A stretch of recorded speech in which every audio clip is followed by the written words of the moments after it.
Emeritus Professor Dr. B.N. Chatterjee Sir, Head of the ECE Department Dr. Ivy Majumdar Ma'am, respected HODs of other departments of this institute, faculties, technical staffs, research scholars, and my dear students of this institute as well as the other institutes.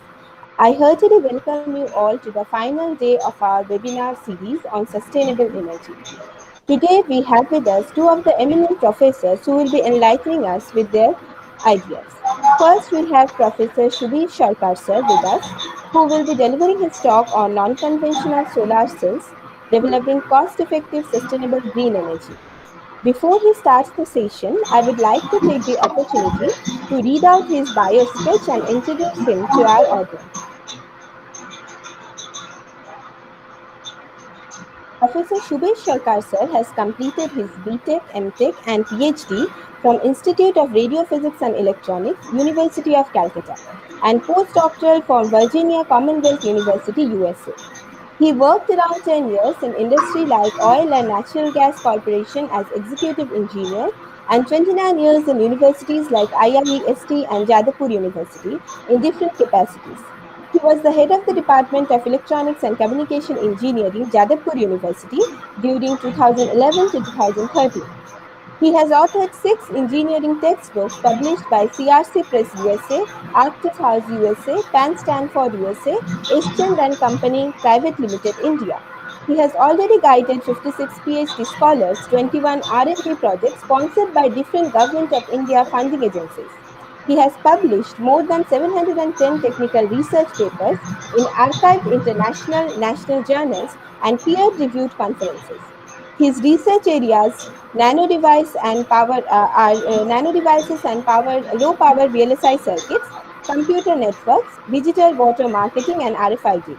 He has delivered around 109 plenary keynote invited talks, 20 IEEE Real Talks, 4 tutorial talks, and chaired around 50 technical sessions in various academic programs. Professor Sarkar has acted as a member of NBA team for evaluating 35 engineering and technology institutes. He was honored with the prestigious IET Brigadier M.L. Anand Award 2019 for notable expertise in network development. Professor S.K. Mitra Memorial Award 2019 from IET for one of his research work as the best research-oriented paper among all the papers published in IET Technical Review. He holds professional membership he's a senior member of IEEE EDS Distinguished Lecturer, Life Fellow of IE India and IET. He's Life Member of IST and Life Member of Indian Association for Cultivation of Science. So this was just a short glimpse of our sir's achievement.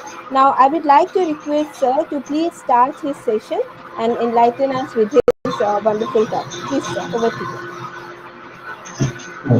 Good afternoon, everybody, and thank you for my exaggerated introduction.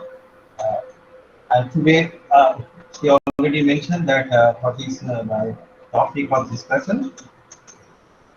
You know that earlier people used to use only hurricanes, but now we have switched to electrical lamps. And earlier we used to cow dung and also the coal for cooking. Now we are using LPG gas. And in cars even, and also the public transport, majority of the places already CNG incorporated. And because of some reason is simple, that we want to use energy, but we don't want to create some health hazard and pollute the environment.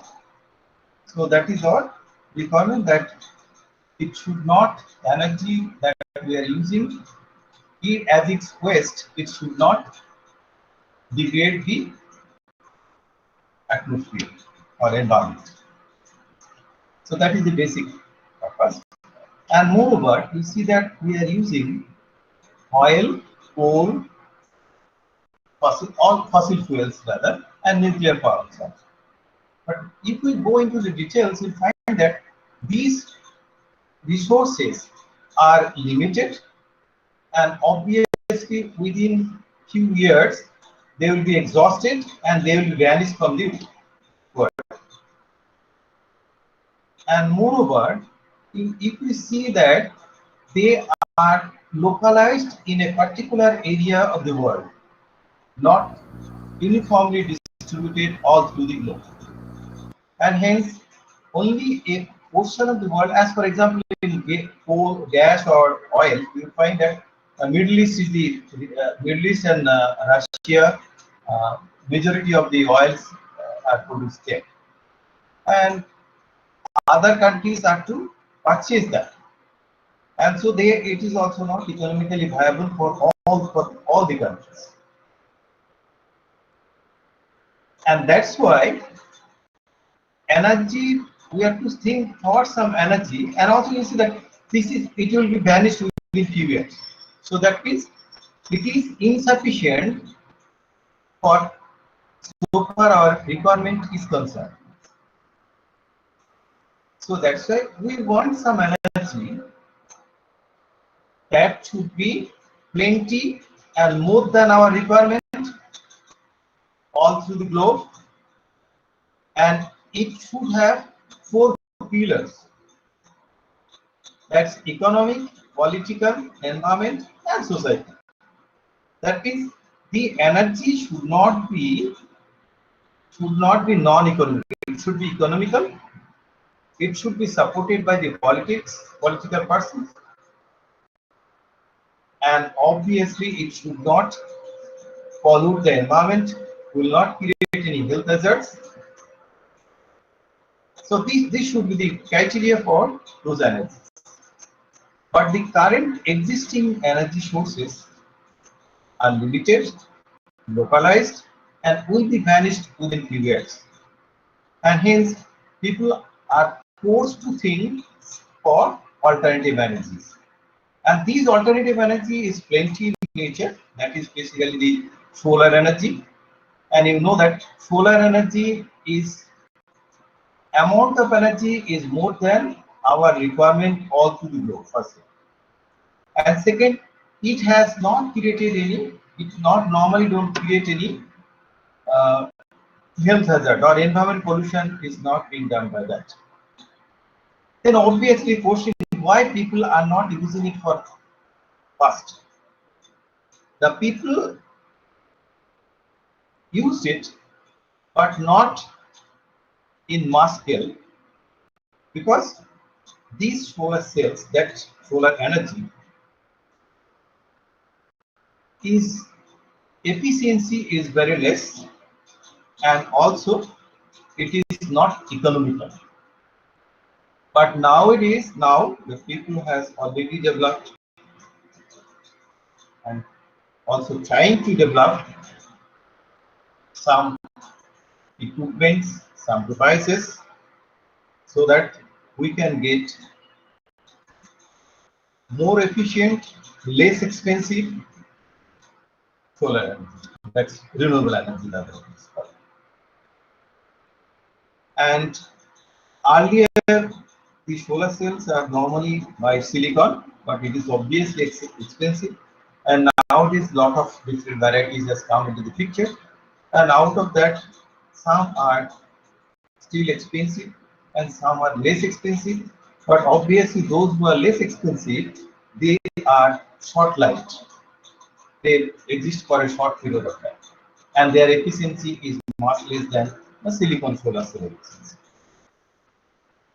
So, okay, let us see our topics today, and also what I want to cover up all these things.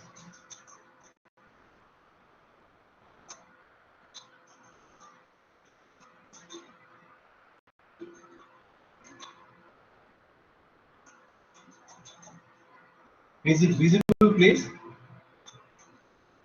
Is it visible? Hello? Yeah, sir, it is not visible yet. Okay. Visible, sir. Okay, okay.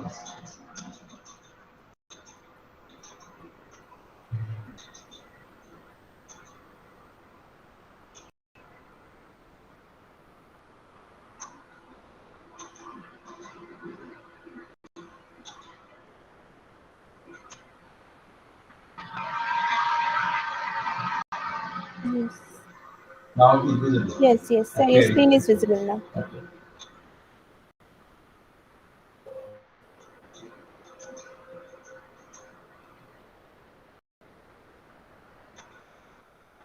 Now is it visible? Yes, sir. Yes, sir. It's visible. Okay, okay, okay. But my request, participants should keep their videos always on and audio should be off. Videos on, but audio should be off. Off. And as and when required, they should put on. That will create a better audio video. So this is our topics today. And normally I start with some comments that you see that you may never know what results come of your actions. But if you do nothing, there will be no results. That means if you don't appear in the exam, then obviously you can expect, if you appear in the exam, then you can expect that some result will come out. But if you don't appear in the exam, then obviously you cannot expect that some result will come out. But obviously under COVID situation, people are getting marks without appearing in the exam. Okay. And that is given by Mahatma Gandhi. And all birds find shelter during rain, but eagle avoids rain by flying above the clouds. Normally, we want the facilities like, say, uh, central institutes. So it is obviously central institutes are having better facility, foreign countries are having better facilities, but it doesn't mean that we sitting in some poor universities or private institutes are not able to do something. Obviously we can overcome all those problems. That's why it is Professor APJ Abdul Kalam is telling that all birds find shelter. When there is a problem, I will not work. So birds will take shelter in during day. But eagles, it will move up above the cloud so that it will not face the rain. So that we have to see how we can solve the problems and we can do our works. And you do not get what you deserve, you get what you negotiate. So obviously you do not get if you see your whole life, you will find that your expectation is always more than what you have achieved. But it doesn't mean that you will go to like Hero Rajar Deshe. You will not do that. That education is endless, so we will not go for education. So it is not like that. So we will do that when there is nothing to lose, much to gain by trying, then obviously you should try. So this should be the comments for the participant from my side. And with this I am starting that today's focus is overview. See that sustainable energy and its requirements, what is renewable energy and solar power and advantages of solar power, renewable energy in India as well as in West Bengal, and also various non-conventional solar cells, analyzing from solar cells and observations.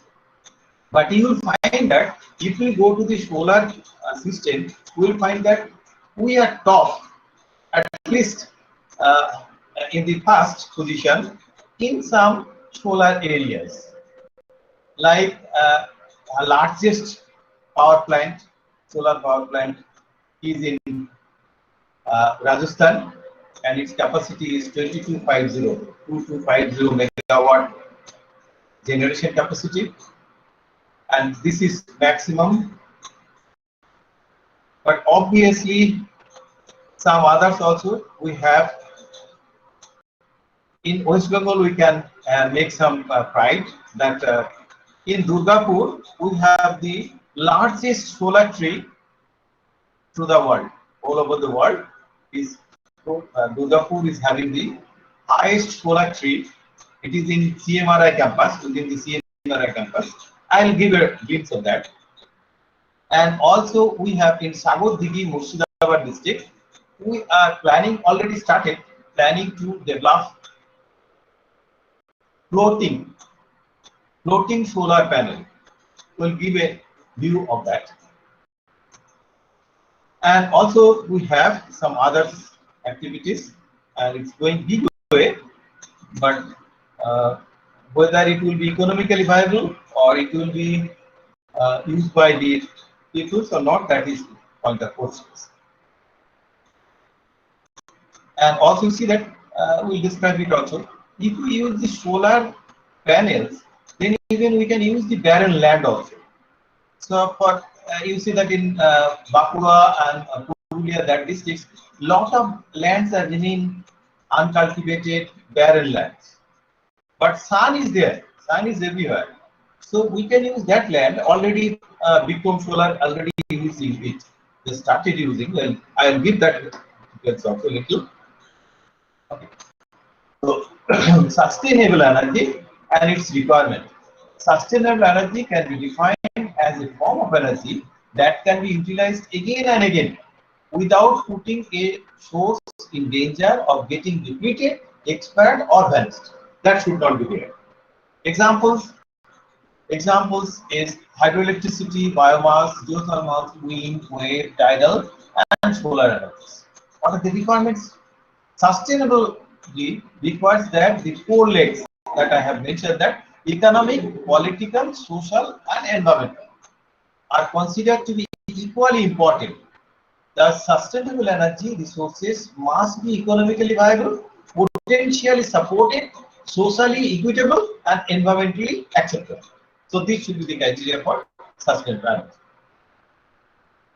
We therefore define sustainable energy as any economical viable energy resource that is not in its life cycle a net contributor to the climate change, so it will not destroy the climate, and does not have a sustainability, negative environmental or societal impact. Sustainable energy requires a balanced composition between energy security, economic development, and environmental protection. So we'll see it whether that are not satisfied or not. Renewable energy, often referred to as a clean energy, comes from the natural sources or processes that are constantly replenished. For example, sunlight or wind keep shining and blowing, even if their availability depends on the time and weather. Obviously, in season, rainy season, more rain. So, and winter, all the seasons, it depends. Compared to conventional energy sources such as coal, gas, oil, or nuclear resources of which are finite. They are finite. Clean energy are just as available as the sun from which they originate and adapt to natural cycles, hence their names renewables. While renewable energy is often thought of as a new technology, harnessing nature's power has long been used for heating, transportation, lighting, and more.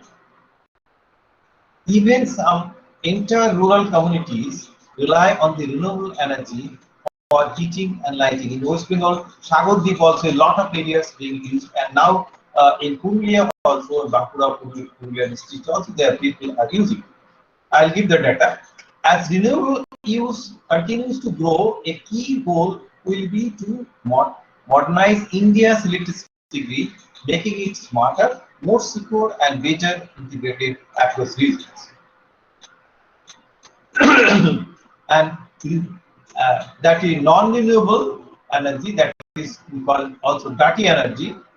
Energy includes fossil fuel such as oil, gas, and coal.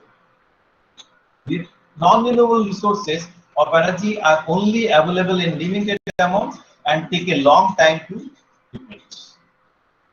Non-renewable energy sources are also typically found in a specific part of the world. I mentioned it. As for example, in Middle East is having Russia, they are having greater pool of oils, making them more plentiful in some nations than the others.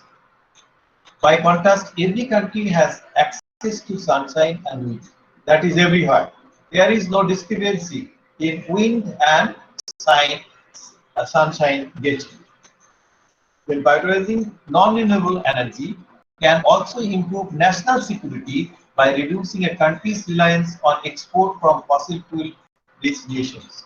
So if we can do it, so we can avoid the importing the oils from other countries. Many non-renewable energy sources can endanger the environment or human health. For example, oil drilling that is in Canada, that is known everybody, Canada's boreal forest. So these are basically, and also if you do that, then you'll find that in rainy season, Raniganj, Asansol, Dhanbad, this area always you will find that the landslide, landfall, because of the coal is being taken out under the earth, and so it is being collapsed. So it's happened. This is because of that only. To top it off, all these activities contribute to global warming. So solar power and its merits and demerits. A power generation method that converts energy from the sun into electricity, that is solar energy conversion. It uses solar panels that are often arranged on a building or concentrated in solar farms to facilitate a reaction that converts sunlight radiation into electricity. How do solar panel work? That most electronics people know it. Photovoltaic cells in a solar panel turn sunlight into direct current electricity. Then an inverter converts the DC electricity into alternating current electricity. And once this process has taken place, the electricity is used, paid into the grid, or stored in the battery. Are solar panels expensive? Obviously, but the cost depends on the number of panels and how and where they are installed.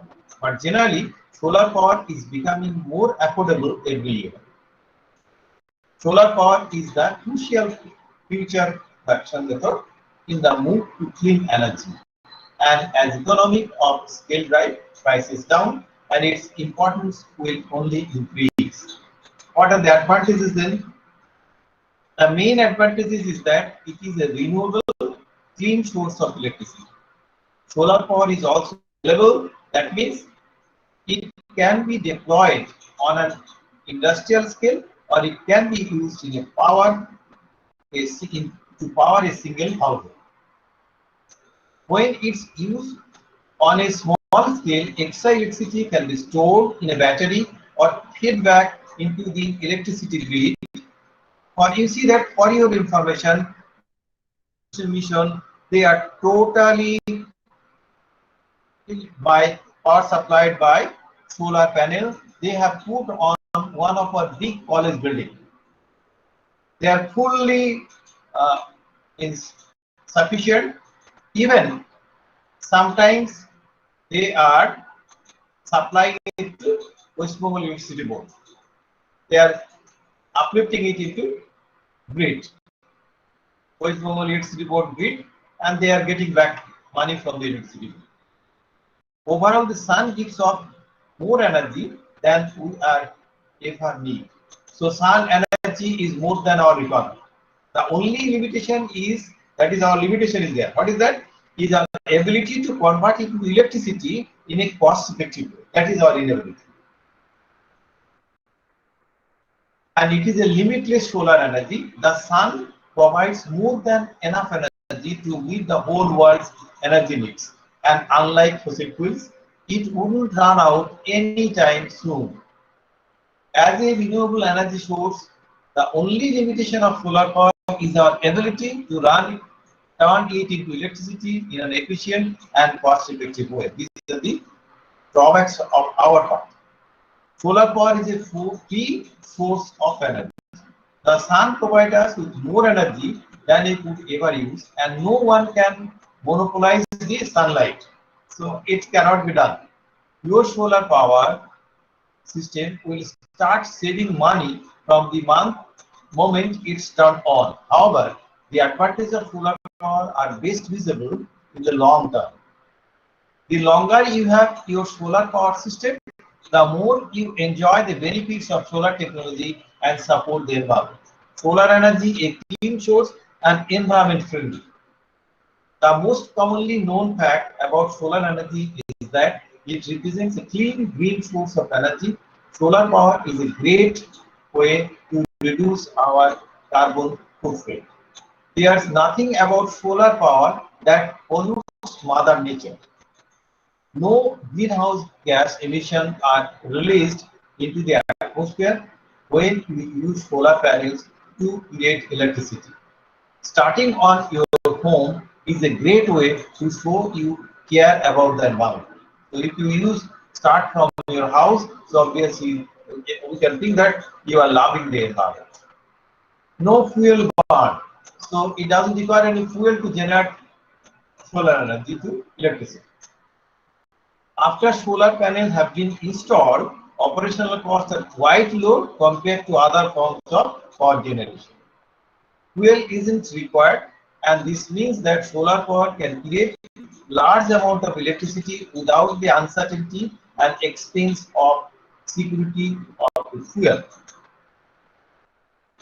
Solar power creates jobs and economic growth. It's very important. Our national economy can be held by solar power. The more people who opt for solar, the more needs will be for companies to install solar panels. This creates additional jobs for skilled workers and consequently keeps the economy growing. Solar power improves grid security. That's very nominal.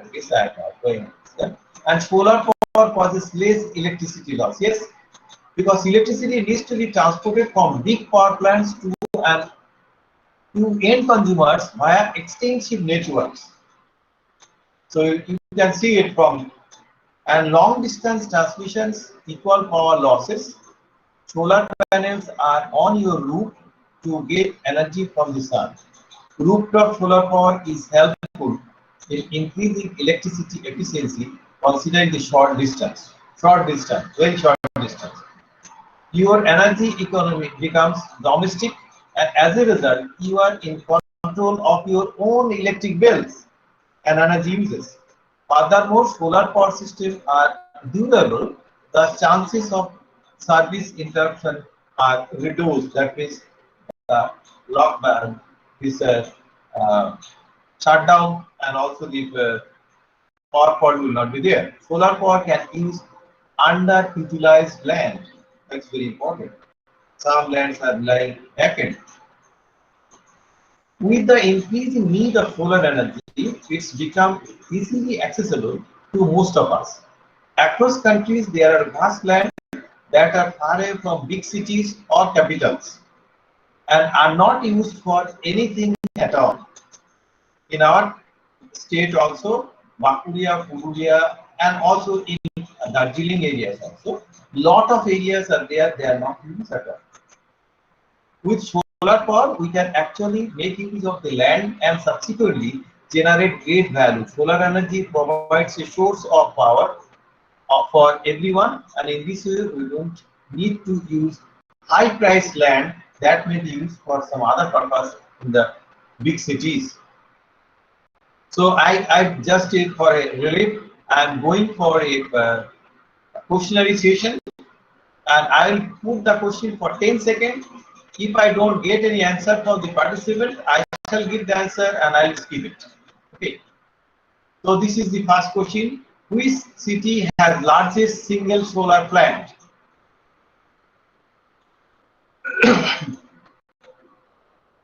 So okay, that is the in 2016 the largest photovoltaic power station in the world was 850 megawatt Longis Dome solar park in Pune. That's basically not in our country, and it is obviously in China, and it's the highest for.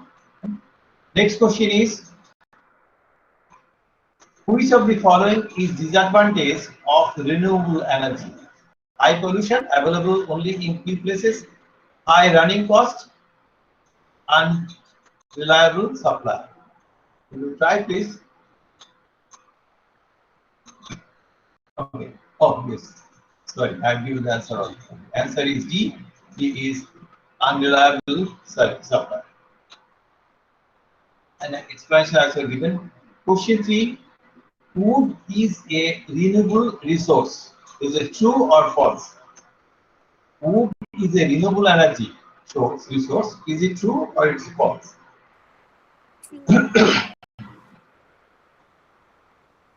Is there any response? No. Okay. We see that yes, it is true. How? wood is a renewable resource because tree can be replanted. That is the way. Tree can be replanted, and that's why it is true. Next question: what is the largest solar power plant in the world? How much area covered, and what is the power generation capacity?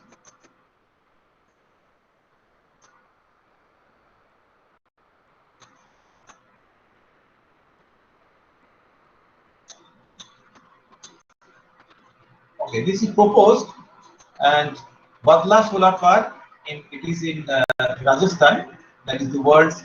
Now it is not implemented, and its capacity is 2250.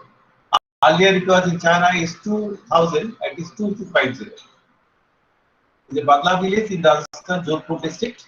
Its covered area is 14,000 acres, and as Rajasthan areas are remain vacant, no use at all, also they are using it. And where is the world largest solar tree? Answer I have already given. It is in world largest solar tree generating 12,000 to 14,000 units of clean and green energy. The largest solar tree is in West Bengal, Durgapur. How many solar plants are there in West Bengal? Could you try please? How many solar plants are there in West Bengal?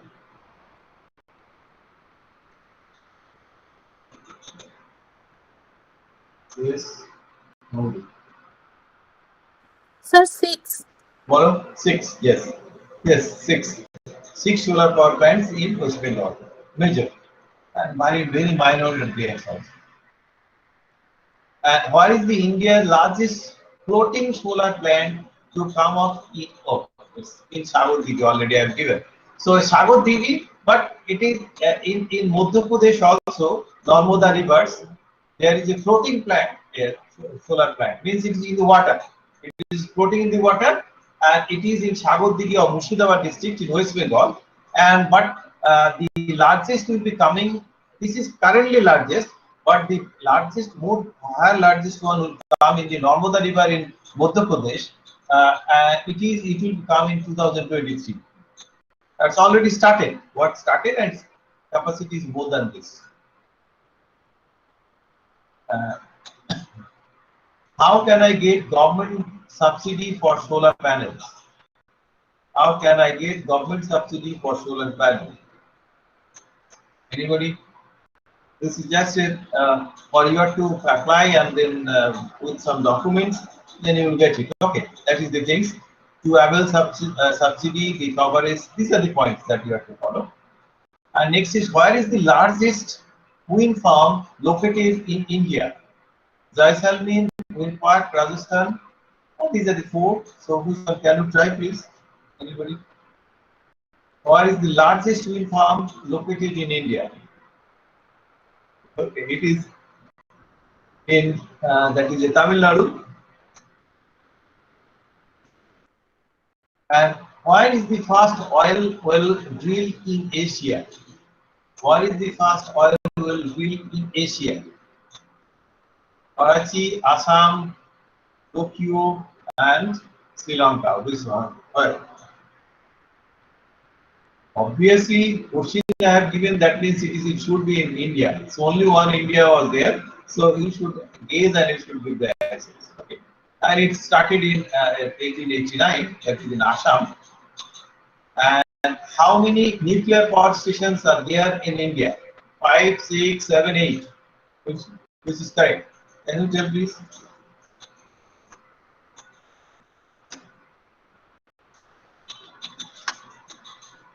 Anybody please?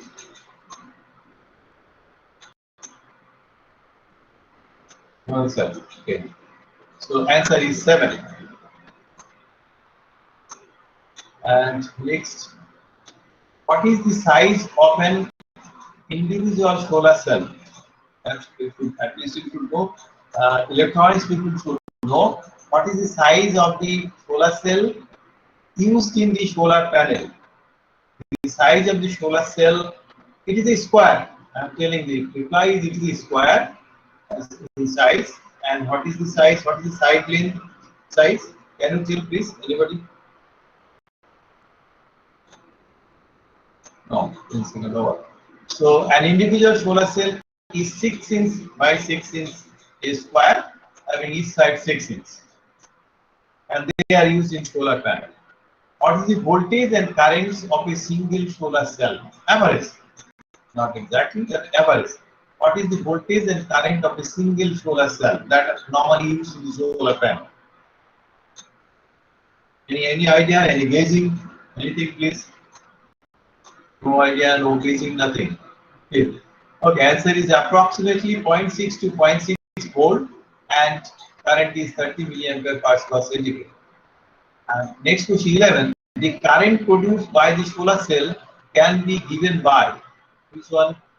This is IL minus ID plus ISS, IL plus ID minus ISS, and IL plus ID plus ISS, and IL minus ID, ID minus ISS. Anyone? Can you check this? Nobody will have. Okay. So we think that the answer is D, IL minus ID minus short circuit current. And the explanation I have given what are those things. Short current in amperes and diode current and other ones. Solar cells are made from bulk material that are cut into wafer of dash thickness. So solar cell can be 6 inch, 6 inch, but thickness is uniform for all the solar cells. Thickness of the silicon wafer that is normally used, that you have seen, that is fixed. Are you having any idea about it? No idea at all. Okay. So the external solar cells are made from the bulk material that are cut into the wafers of thickness 180 to 240 micrometer. Okay, question 13. The IV characteristics of a solar cell are drawn in the first quadrant, second quadrant, third quadrant, fourth quadrant. It is very easy. Most qualities, those who have drawn the IV characteristics will be able to answer. Can you please tell? Anybody, please, any participant will try it? Okay. So it's normally fourth quadrant. Answer is D.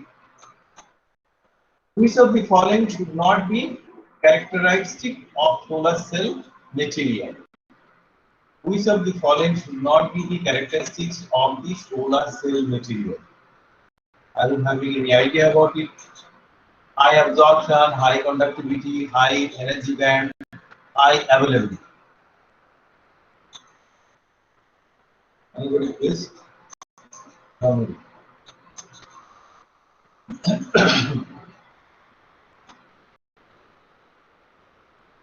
response? No. Okay. So answer is C, high energy band. So energy band of high means it will be, it is not a very good one.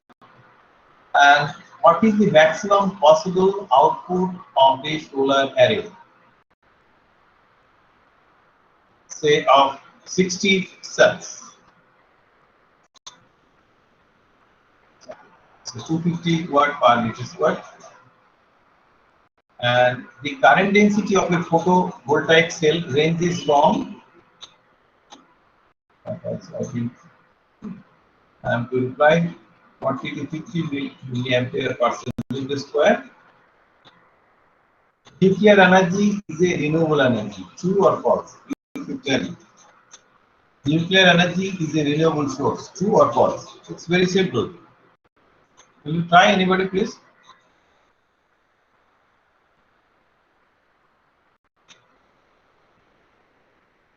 No. It's okay. So explanation is no, nuclear energy is not a renewable energy because the material will be exhausted. It's used in nuclear, uranium or thorium, they are then going to exhaust it by use. Which country contains about 50% of the world's coal resources? United States, China, Canada, the former Soviet Union. Which country contains about 50% of the world's coal resources? Can you tell please? Russia. That is the answer is D. The world's first 100% solar power airport located at, that's you should answer. The world's first 100% solar power airport located at Kochi in Kerala, Dhaka, Bangladesh, Singapore Airport, and Mumbai, Maharashtra. Which one? The world's first 100% solar powered airport located at?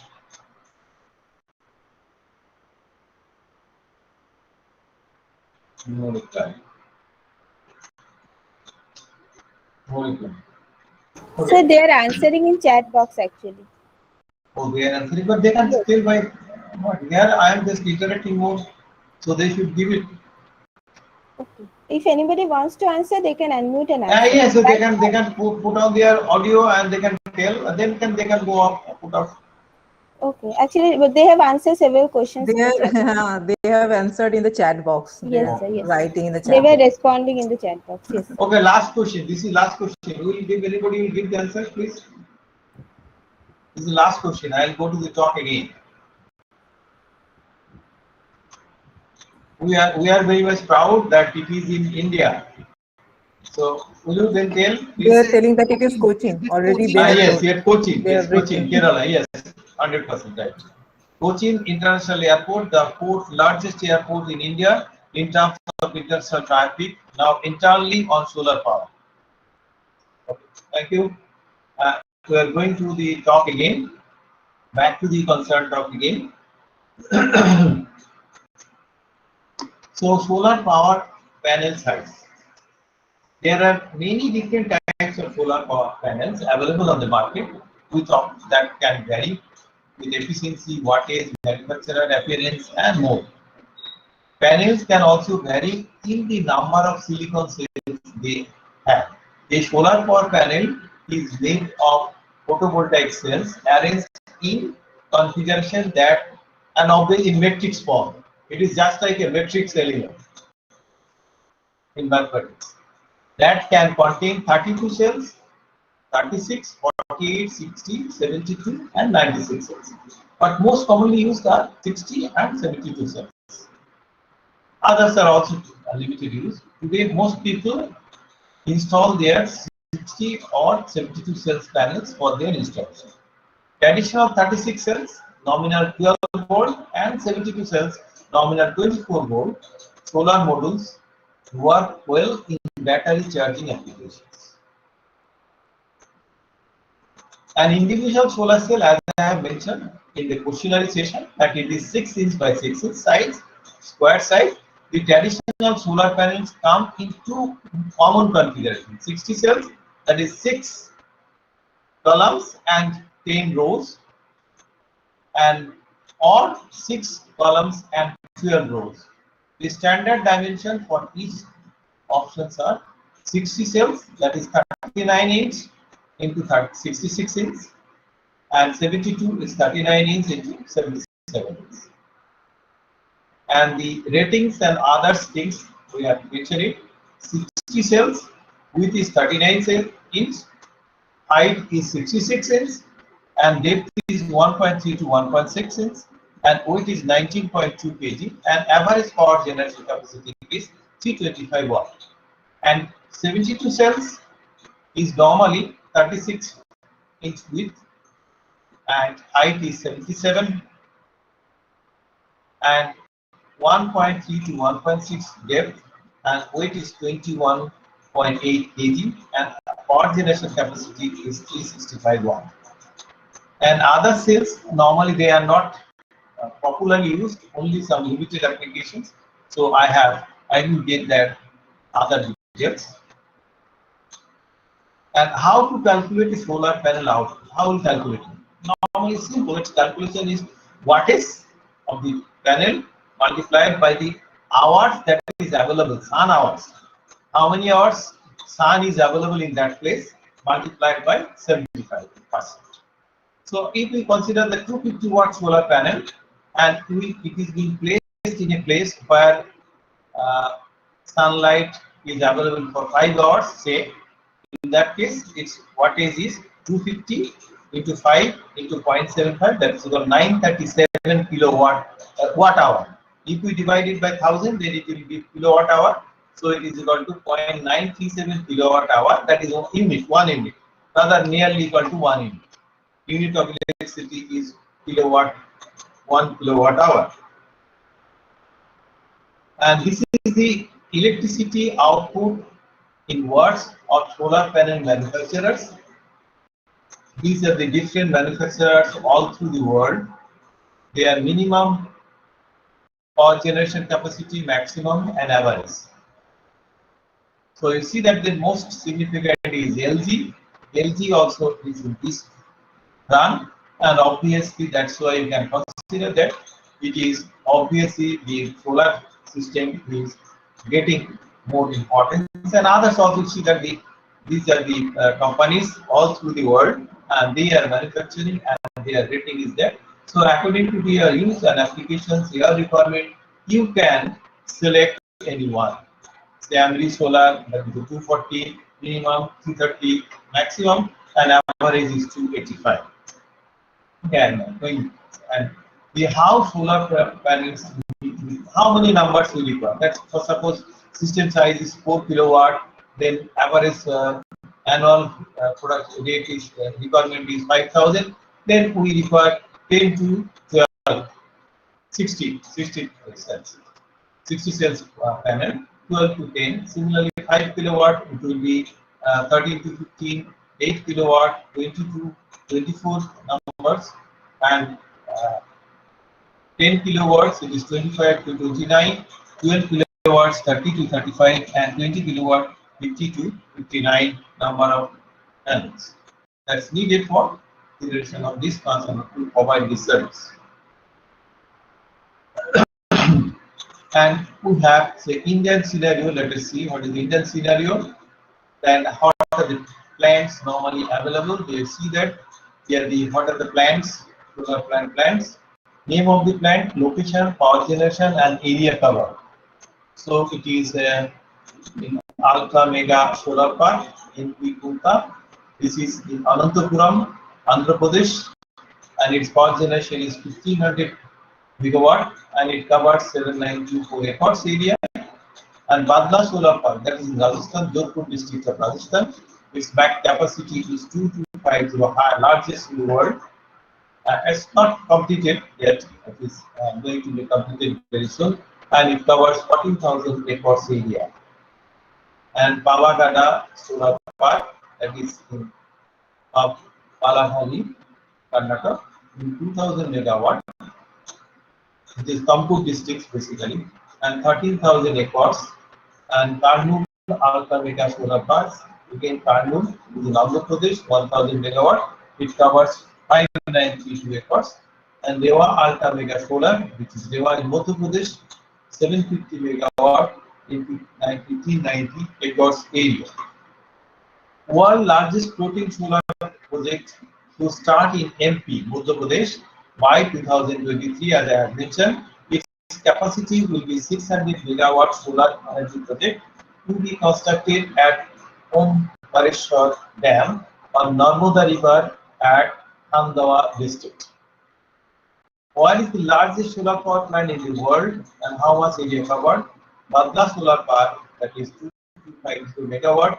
This is the largest solar power plant in the world and is based in Badla village in Rajasthan's Jodhpur district, spanning 14,000 acres area. The fully operational power plant has been installed with a capacity of 2250. It's waiting, almost completed. And other solar power plants in India, I have given in state-wise so that you can have a look about it. That in Andhra Pradesh 1, 2, 3, 4, 5. Andhra Pradesh there are 5 solar plants, and in Arunachal Pradesh 1, Gujarat 1, 2, 3, 4, Himachal Pradesh 1, Jharkhand 1, Karnataka 1, Kerala 1, and Madhya Pradesh is used 1, 2, 3, 4, 5, 6, 7, 8. And their capacity also, you see that it is Karnataka only one, but you see that capacity is 2000. And here also there are solar park. Its capacity is showing that, but it's not really. Okay. And others in Maharashtra 1, 2, 3, and capacity was very small. And Manipur only 1, Meghalaya 1, Mizoram 1, Odisha 2, and Rajasthan 1, 2, 3, 4, 5, 6, 7, 5, and Uttar Pradesh is 1. And West Bengal I am telling it separately. Solar power plants in West Bengal. West Bengal aims to provide clean and reliable energy solutions.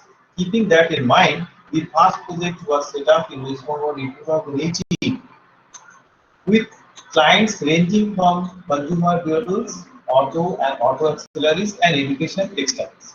6 solar power plants have been installed with a total capacity of 4 megawatt power generation capacity, and it is avoiding generation of 5350 tons of carbon dioxide from Indian land. And it is the first one is Bikram Solar, commissioned 10 megawatt solar plant in West Bengal. The solar plant is located in Birbhum district of West Bengal and consists of 3150 solar modules. 30,150 solar modules of Bikram Solar. The plant will reduce carbon dioxide emission by over 10,540 tons per annum and light up approximately 17,649 homes when it will be completed. And world largest solar tree generating 12,000 to 14,000 units of clean and green power, the largest solar area tree in the world has come up in West Bengal's Durgapur.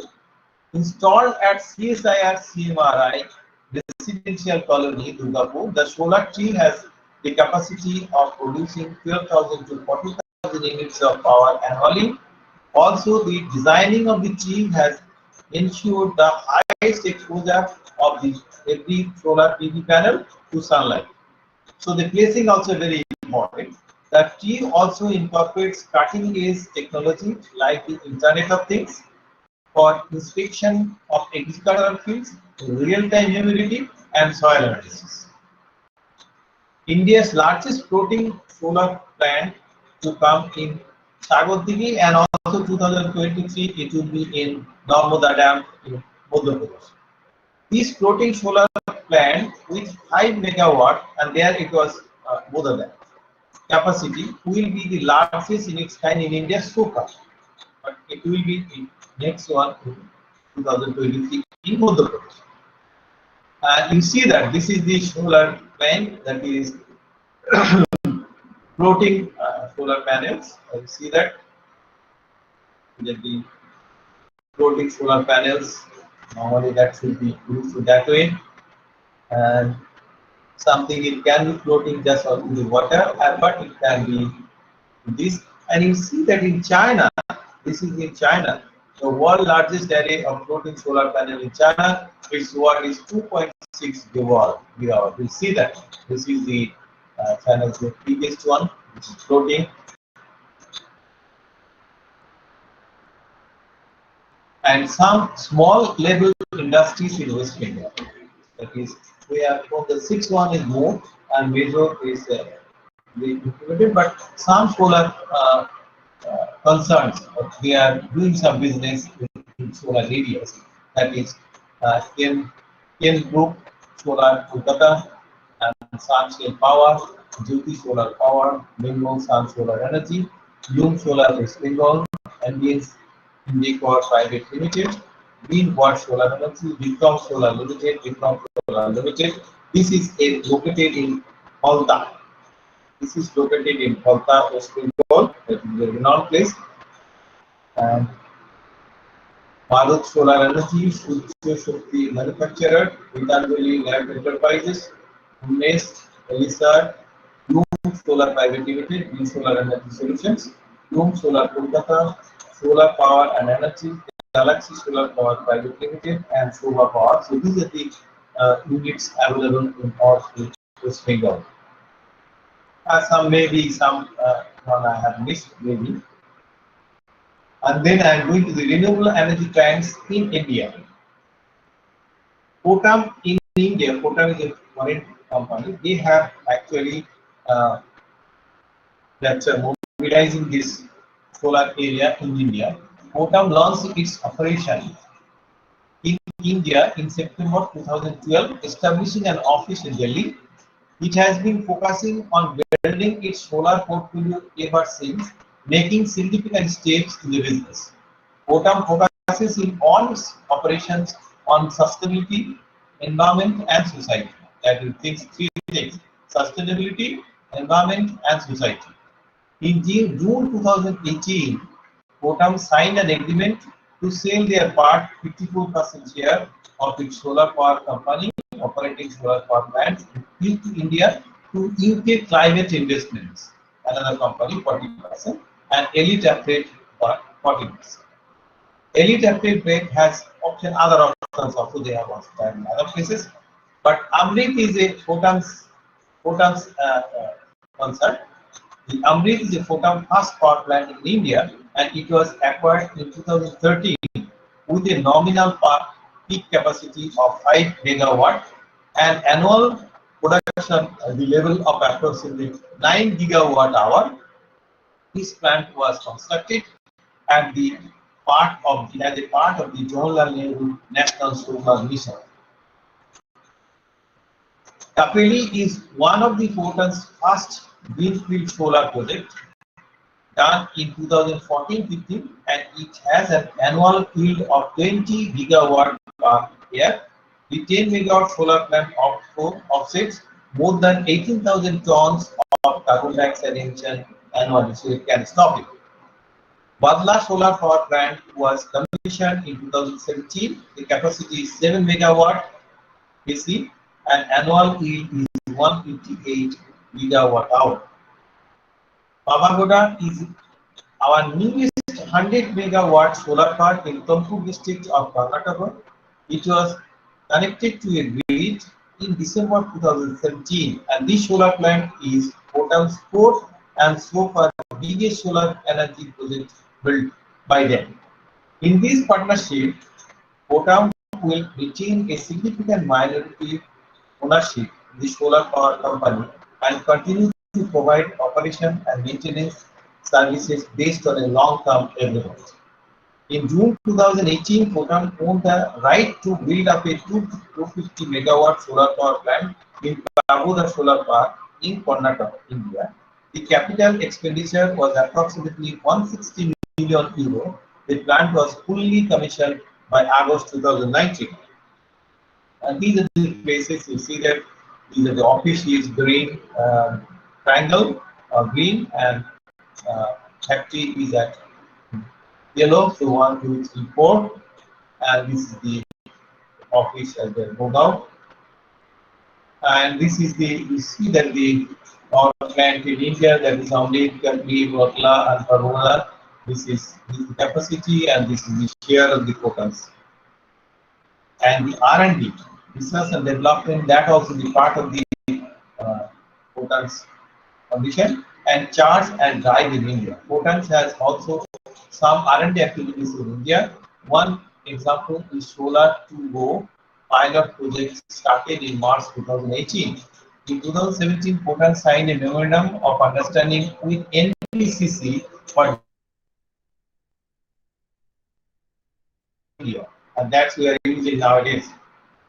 The agreement will cover all major activities in value chain from planning and designing to making investment and operating the charging infrastructure using cloud-based system. Cloud-based system means it is a wireless.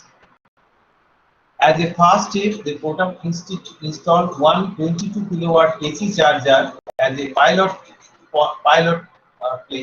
plant in BCCC premises in New Delhi, which shall be operated using Kotam's cloud-based system. Starting with this pilot in New Delhi, charge and drive plan to roll out from more than 150 charging stations over a period of 12 to 18 months. The social responsibility that is being imposed on Kotam.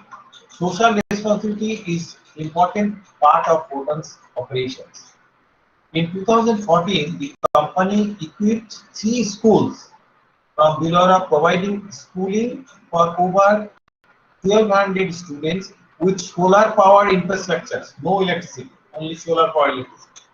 To meet the school's power need in an efficient and substantial way, the initiative has brought relief to the students during summer when the temperature rises above 45 degrees Celsius and region witness regular electricity failure.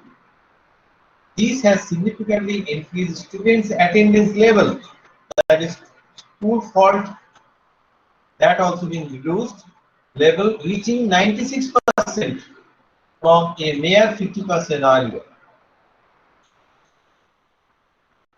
Photovoltaic and phenomena were first observed, just to giving a bit little history, and then we'll come to our photocells. Photovoltaic phenomena were first observed and studied by French scientist Henri Becquerel in 1839. The first material used was selenium in 1877. Better understanding of the mechanics involved was provided by Einstein in 1905 and Shorty in 1930. Chapin, Pierce, and Fuller were the first to develop a silicon solar cell in 1954 with 6% efficiency. One way to categorize solar cell is by their substrate material. One way to reduce the cost of solar cell is to improve the efficiency of the solar efficiency. Fewer panels or modules need to be installed to reach a desired power target. This means less labor, less land, and less hardware. The use of solar cells is currently the best solution to this energy problem. They are light, they require almost no maintenance, and they are totally renewable. No resource needed. PTET means silicon is also the second most abundant material on the earth after oxygen and the most common semiconductor used in the computer chip. Types of solar cells normally we encounter following are the different types of solar cell: amorphous silicon solar cell, biohybrid solar cell, cadmium telluride solar cell, concentrated UV cell, copper indium gallium selenide solar cell, crystalline silicon solar cell, float zone silicon solar cell, dye-sensitized solar cell, gallium arsenide germanium solar cell, hybrid solar cell, luminescent solar concentrated cell, micro-mode tandem solar cell, monocrystalline solar cell, multi-junction solar cell, nanocrystalline solar cell, organic solar cell, OPE, perovskite solar cell, that is very important, photoelectrochemical cell, plasmonic solar cell, polycrystalline solar cell, quantum dot solar cell, solid state solar cell, thin film solar cells, wafer solar cells, non-concentrated heterogenic PV cell. So the need, then we have given the details of the cells. The need of cost-effective solar cells. Why we prefer that? Over the past 20 years, the cost associated with solar cell, the structures capable of converting light into electricity, have been steadily decreasing. Cost is decreasing. The National Renewable Energy Laboratory, a US government lab that studies solar cell technology, estimates contributors to increasing affordability of solar. They estimate that the hard cost, the cost of the hard cost means the cost of the solar physical solar cell hardware, and the soft cost, which include labor, cost to obtain required government permission, are about equal now. That means hardware cost and software cost almost equal now. Soft costs have decreased because there are more potential consumers and more installation experts for new solar cells. So companies can produce solar cell in bulk and install them easily. Hard costs are less than the half of that they were in the years 2000, mostly due to decreasing material costs and an increased ability of cells to capture light. Engineering more cost-effective and efficient solar cells has required careful consideration of the physics involved in the solar capture in addition to innovative design.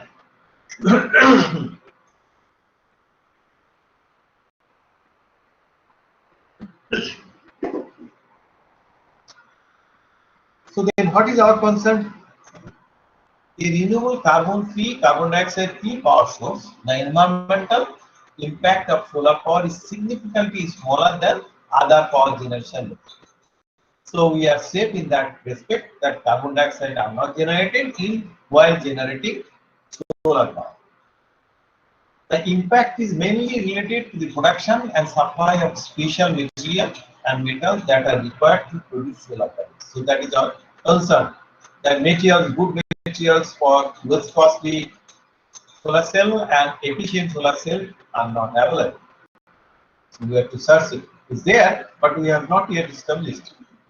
The location and water, that is major issue. The location and the water used to clean the solar panels also affect the environment. That is a concern for us. We are working hard to find alternative ways to clean our solar panels. Maximizing the efficiency of converting sunlight to electricity was the primary goal for much of the history of solar power industry. Because solar cells were so expensive to make, they were used only in special applications such as a spacecraft where performance is more important than the cost. Now that we have increasingly innovative and less expensive ways to capture and retain wind and solar energy, renewables are becoming more important power source. Now that solar cells are less expensive to manufacture, the industry has entered a third phase with the goal increasing efficiency while keeping low cost manufacturing. Increasing efficiency while keeping low cost manufacturing. Most commercial solar photovoltaic cells are made from silicon. That is a concern. To push the efficiency higher, one of the best opposition option is to make tandem solar cells. And that they use two different absorbing materials inside. That is cell that use multiple light absorbing materials. For perspective, silicon solar cell have a record efficiency of 25.6%. Using one light absorbing material, the theoretical limit is 34% for silicon solar cell. Using two light absorbing materials, that is the tandem, pushes the theoretical limit to 46%. Condenser efficiency is theoretically 46%. One way to reduce the cost of solar is to improve the efficiency of the solar cell. With a higher efficiency, fewer panels or modules need to be installed to reach a desired power target. This means less too small of a band gap, and the solar cell produces a large current but small voltage, and the opposite for too large of a band gap. And I have given a one question in the questionnaire session. A large band of semiconductor is not suitable for efficient solar cell. Various non-conventional solar cells, then we have to think for non-conventional solar cells.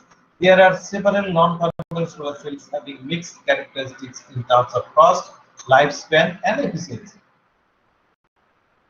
A thin film solar cell is made by depositing one or more thin layers of PVC material on a supporting material such as glass, plastic, or metal. There are two main types of thin films PV semiconductor on the market today: cadmium telluride and copper indium gallium diselenide. Both materials can be deposited directly onto either the front or back end of the module surface. CDT is the second most common PV material after silicon, and CDT cells can be made using low-cost manufacturing process. While this makes them a cost-effective alternative, their efficiency still are not quite as high as silicon. Both CDT and CIGS require more potential protection than silicon to enable long-lasting operation at outdoors. That's also another point.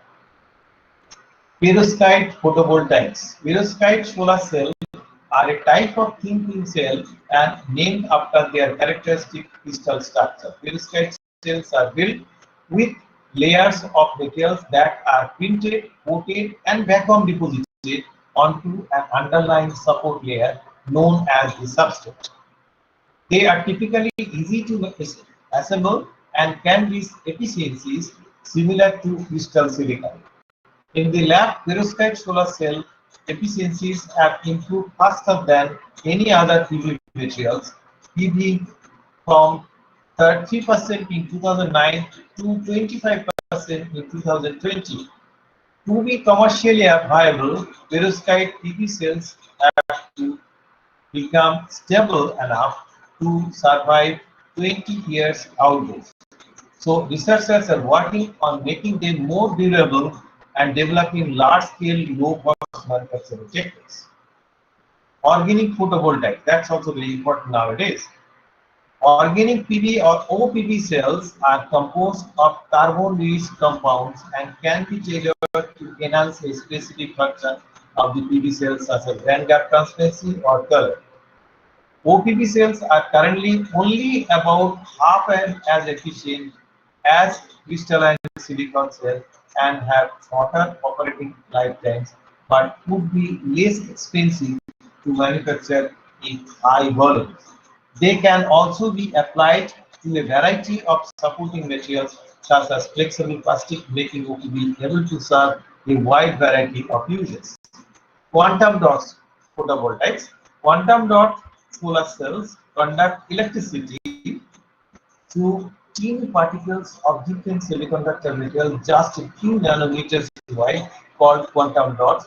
Quantum dots provide a new way to process semiconductor material, but it is difficult to create an electrical connection between them, so they are currently not very efficient.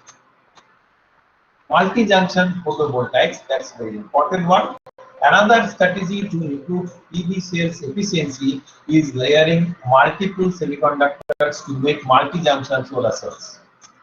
These cells are essentially stacks of different semiconductor materials as opposed to single junction cells which have only one semiconductor. Each layer has a different band gap, so they each absorb a different part of the solar spectrum, making greater use of sunlight than single junction cells. Multi-junction solar cells can reach record efficiency level because the light doesn't get absorbed by the first semiconductor layer, it will be absorbed by the layer beneath it. While all solar cells with more than one band gap are multi-junction solar cell, a solar cell with exactly two band gap is called a tandem solar cell. Multi-junction solar cells that combine semiconductors from 3 and 5 in the periodic table are called multi-junction 3-5 solar cells. Multi-junction solar cells have demonstrated efficiencies higher than 45%, but they are costly and difficult to manufacture, so they reserve for space exploration. The military is using 3-5 solar cells in drones, and researchers are exploring other uses for them where high efficiency is the key requirement. Tandem solar cells. In tandem solar cells, which use two absorbers, each absorber specializes in a portion of the solar spectrum rather than a single absorber tandem to capture the ultraviolet and visible light, and silicon as the second absorber to capture the. So in that way, tandem cell will increase the efficiency of the solar cell. Metal halide perovskite, specialized absorber. A popular new photovoltaic material is the metal halide perovskite. The word perovskite actually describes the crystalline structure of any material made of three components in a ratio 1:1:3. The metal halide perovskite used for photovoltaic is 1 part, 3 parts halide, and 1 part organic molecules. When lead, iodine, and methyl ammonium are combined into a perovskite crystal structure, a semiconductor material is formed.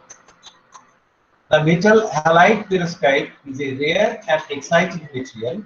It works well as a solar cell and specializes in absorbing ultraviolet and visible photons. For a number of reasons, very few materials work well as solar cells, and very few of these solar cells materials specialize in this portion of the solar spectrum. And this is a major reason that tandem solar cells have been widely used. It can be formed internally using processes similar to printing newspapers, just like that printing a Anandabajar paper, that a similar process can be utilized. The perovskite is dissolved as a solution similar to ink and is printed onto a glass or a silicon substrate as a newspaper is printed on paper. These processes are very inexpensive. What is perhaps most surprising is that this solar cell works well when made in this fashion. Most solar cell technologies that will require expensive and specialized process and tools. These are the spectrum, and then we are going to an example that modeling, fabrication, and characterization of dye-sensitized solar cells. And this part is basically the totally done. Is a experimental work, and it is totally done in Yadov University IC Design and Fabrication Center, and it is the work done by two of my PhD research scholars, and one is working at Heritage Institute of Technology, and one is currently still continuing. So this is the work of these two scholars, and they fabricated there three different solar cells, dye-sensitized solar cells, and fabricated it, characterizes it, and they also explore some applications also. So let us go into this. So this is completely the work done in our IC Design and Fabrication Center at Yadov University. So Zaich's solar cell, in first study, a comparative physical analysis has been done on three dye-sensitized solar cell having three different dyes. Red colloid dye, that is ferric hydroxide plus ferric chloride, and this is the red color dye, and Prussian blue dye, and green dye from chlorophyll that is extracted from spinach leaves. In our second study, three dye-sensitized solar cells have been fabricated, and comparative study is done on three different natural dye-sensitizers. Introduction of dye-sensitized solar cell. The light harvesting prime elements are a different variety of dyes which provide the charge carriers in the dye-sensitized solar cell. While the TiO nanoparticles are covered with light absorbing dye that converts the incident light energy into electrical energy. The overall efficiency of DSSC is proportional to the electron injection efficiency in the wide band gap of nanostructures TiO2. The DSSC consists of porous wide band gap semiconductors, thin film of TiO2 along with the dye on a transparent conducting glass analogous to the anode of conventional solar cell. Another important part of the solar cell, this cell, is iodide solution based electrolyte which penetrates the TiO2 film and produces electrons. A piece of transparent conducting glass less than 7 ohms as the counter electrode is used in these solar cells. Working principles of DSSC. After excitation by photons, dye molecules are excited through the highest occupied molecular orbital to the lowest unoccupied molecular orbital. As you see in the figure, once an electron goes to the conduction band of the nanomaterial, which is TiO2, the excited dye molecule loses an electron and becomes oxidized. DSSC with organic and inorganic dyes. Three numbers of dye-sensitized solar cells are fabricated using the three different dye made in our lab, like red color dye, Prussian blue dye, and green dye from chlorophyll, that is from spinach leaves. A comparative study has been made on the basis of their what are the parameters we have compared, that is short circuit current density, open circuit voltage, VOC, maximum current density and maximum voltage, and field factor. So these are the parameters we have compared for all the three uh, cells we have fabricated. Preparation of lead colloid dye.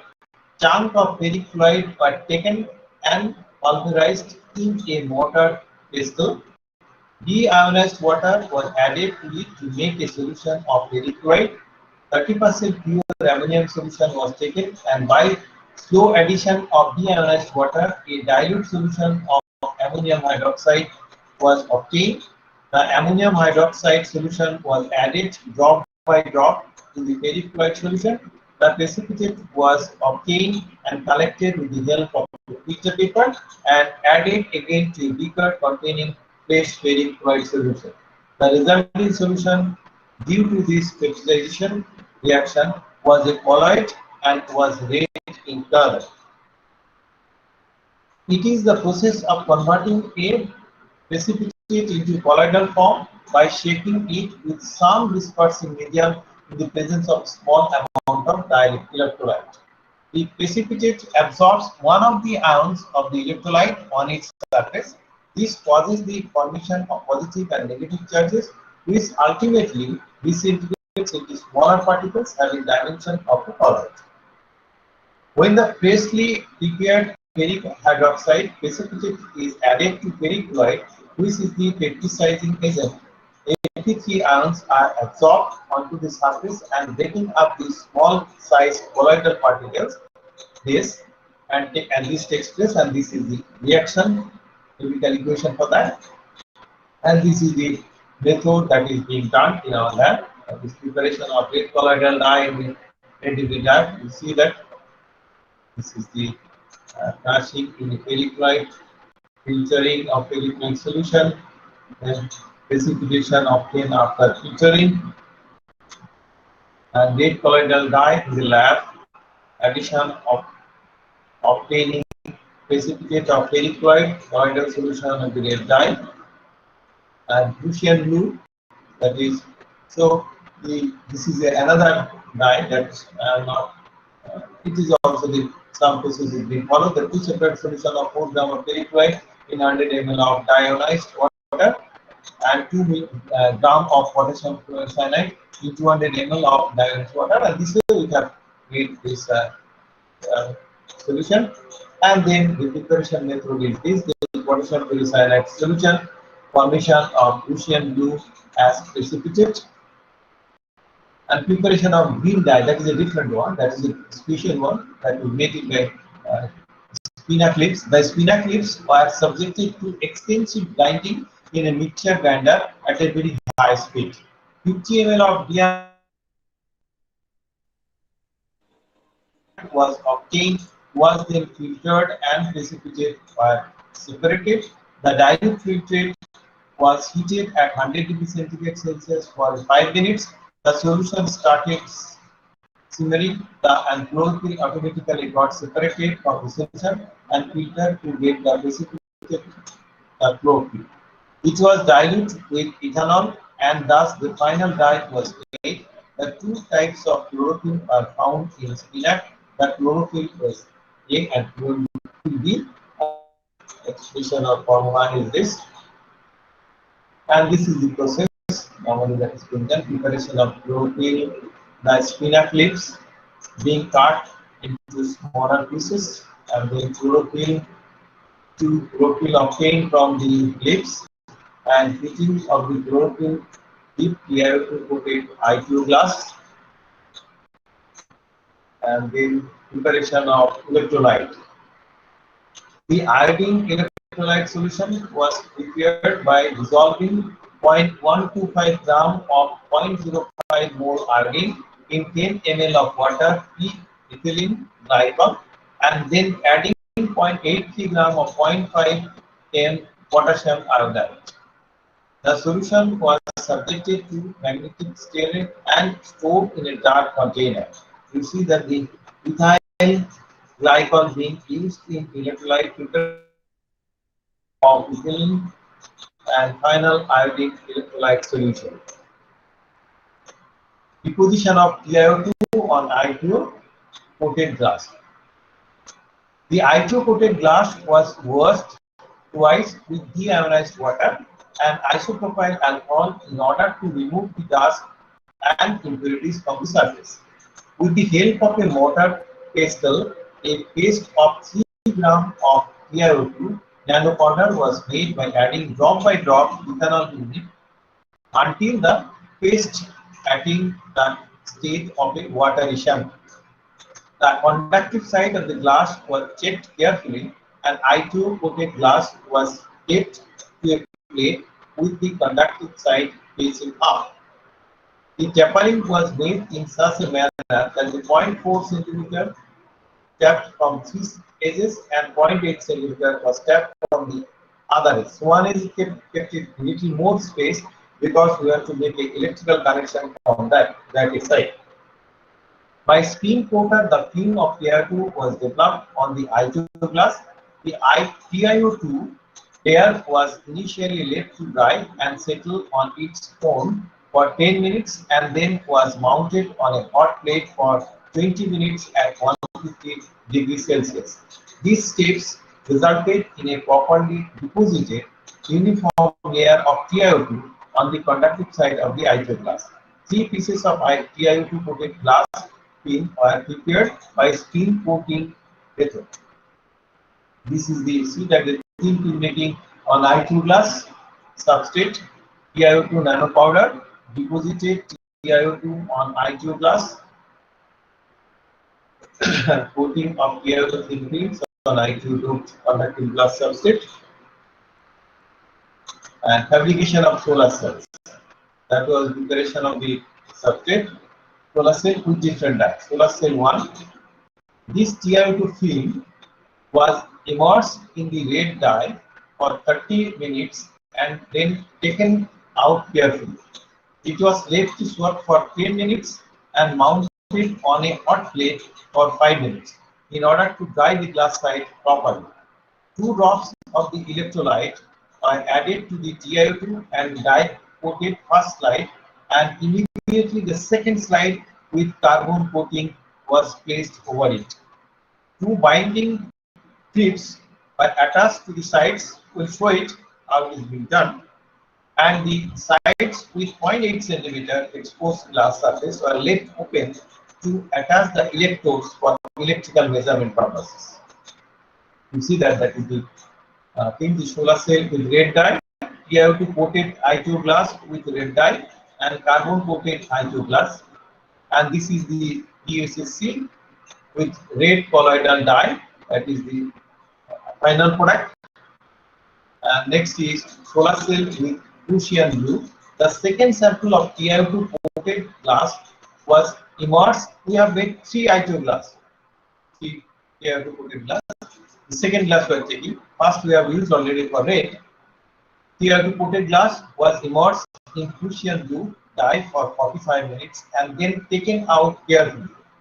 It was left to soak for 10 minutes and mounted on a hot plate for 5 minutes in order to dry the glass slide properly. A second I2O coated glass was again tapped to a plate such that 3 edges, portion of with 0.4 centimeter and one from one edge as a portion of 0.8 centimeter are covered. Again, same as the previous cell, 2 drops of the electrolyte were added to the TiO2 and dye coated first slide, and immediately the second slide with carbon coating was placed over it. The 2 binding clips are attached to the sides, and the sides with 0.8 centimeter of the exposed glass surface are left open to attach the electrode for electrical measurement purpose.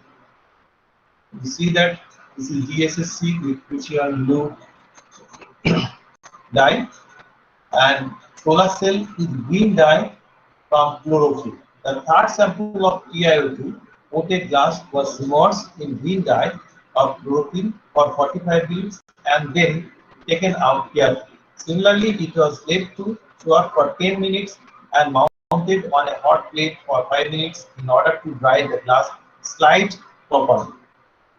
The electrolyte was poured carefully on the chlorophyll TiO2 coated slide, and the carbon coated slide was immediately placed on top in such a manner that 0.8 centimeter remains exposed on either side to attach the clips for electrical characterization. The cell was clipped from the remaining two sides with the aid of two binding clips. You see that this is the DSSC with organic green dye of chlorophyll. So result and discussions.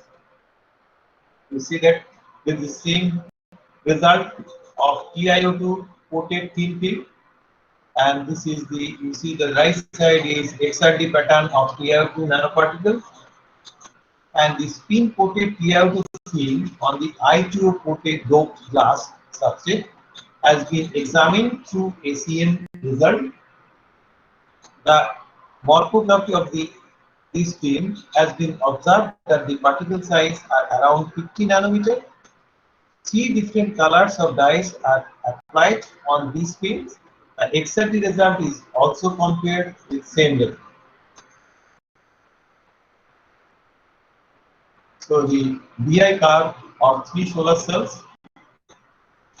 You see that this is the first one. This red dye, current density, it should be milliampere, but it's millivolt. Okay. Others are already, but this one is millivolt, it is written, so it is milliampere per centimeter, and versus the voltage. So you see that for the IV curves of the SSC with red dye, and the right side one is IV curves of the SSC with Prussian blue dye, and lower one is IV curves of the SSC with green chlorophyll dye. And you see that in the first one, current density red dye, current density is 0.075 maximum, and the voltage open side voltage is 0.52 like that, 0.52 like that. But in case of DSSC 2, the Prussian blue, you see that it is much more. The current is much higher. ISC is more than 0.135, but it was earlier for red it was 0.075, and VOC, that means the voltage is also, you see that it is more than around 0.8 volt, much higher current and voltage both, and this coordination will be more by blue. And the third one is a green. This is a green chlorophyll type, and that you see that again it is also is less compared to other two, red and green and blue, and it is voltage also less than. So if you compare their performance, that is our natural one, that is our one, that is our innovation. That is the third one. Third one is having less cost, obviously because less costly, but its efficiency will be poor because you see that the current density is 0.065, and whereas it is for red is 0.075, whereas blue it is 0.136, and VOC, that is official voltage, is 0.52, it is 0.42, and it is 0.8. So obviously it indicates that you will get the data if we use the Prussian blue dye for the solar cell. Next is BI characteristics and exact result of deep sensitized solar cell with blue dye. Or we have seen that this is the blue one is the best one. That's why we have done only for this one. Others, so others will be obviously the lower. Pardon me, sir. Next speaker has joined already. But the time is how much? Sir, after 3:30 it was there. Okay. So this is the I thought that it's before. Okay, this is the comparison and this is the application. So you see that this perovskite dicentered solar cell is already being applied in 2009, tried in Hong Kong with China, so almost obviously, and they have in school bags and college bags and also the computer bags, they have used it. And so that they have used it, and so that can be and very economic, and so it can be used there. They have used it, and by seeing that the electric that military people also inspired, so they also try to use it. That you see that this being used by the military people in their tent in the remote places, so they can use that is a they also they have used it, and they can use it very comfortably. So this and lifespan of dicentered solar cell is around 6 years, and so we have to increase it. And then our observation decentralized solar cell that is blue color one is very impressive, and we can use it, and that is very less expensive, and that can be used because we have to see that how its life period can be increased. But 6 years is the less time, or because before fabrication it may be in 1 year in the lab, and then after that it will be only 4-5 years. So that is not a good one. And this is our potential for that. In this area, that is our work and this publications, and this we have 13 R&D projects, and this is so all this in my website, and this is the solar PV works, and these are my scholars that you have seen it, and my nuclear. I have worked around 10 years in industry, oil and natural gas corporation, then 29 years in university. But what is my observation? The research is the transformation of money into knowledge. That means for doing research, I will require money, but we have to give it back. That means we have to create some products so that we can give back the money. That the innovation is the transformation of knowledge into money. So that we have to do it, and then by my desire, provided we believe that the Punarjanma, that is come back after death. If I had my life to live again, I would still pursue an academic career. There is no better choice. Okay, thank you. Thank you, sir, for such an excellent session. Sir, actually, we are already running late, so I would request our audience to just post their question or email us the question. Yeah, okay, sir, and we will just communicate it to you and get the answers and convey it to them. Okay, sir? Okay, thank you. Okay. Now, sir, I will just request our technical team to present the citation of honor, and I will ask our Shujata ma'am, our Miss Shujata Pal, to read out the citation of honor to sir. Subir sir, can you please stop your presentation?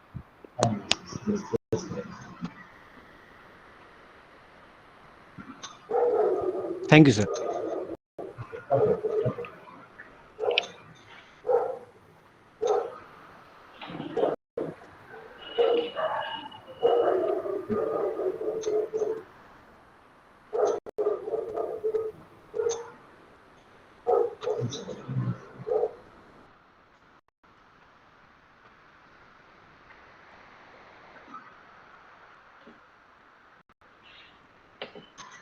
Thank you, Arundhati. Thank you, technical team. So, on behalf of entire electronics department of BPPIMT Institute of Management and Technology, it is my great pleasure to read out the citation of our guest of honor and speaker, Professor Subir Kumar Sarkar sir. Professor Subir Kumar Sarkar is one of the leading academicians of India. He has an outstanding academic career in electronics and communication engineering. He has a distinguished research career in the domain of nano devices and low power VLSI circuits, computer networks, digital watermarking, and RFID. He has authored 6 engineering textbooks published by CRC Press. But my request, I have a request, please. I have a request that as we are late running, please stop this part. You can skip this part one. But we are running late. I thought that it is up to 4. That's unfortunately it is up to 3:30. Anyway, you can stop this and you can start the next session. Or already 15 minutes late. Okay, sir. Okay, sir. Thank you, sir. Thank you. So I can speak now. Sir, can we have a photo with you, sir, with all of participants. Okay. So please turn on your camera, please, all participants. All the participants are requested to turn on your cameras.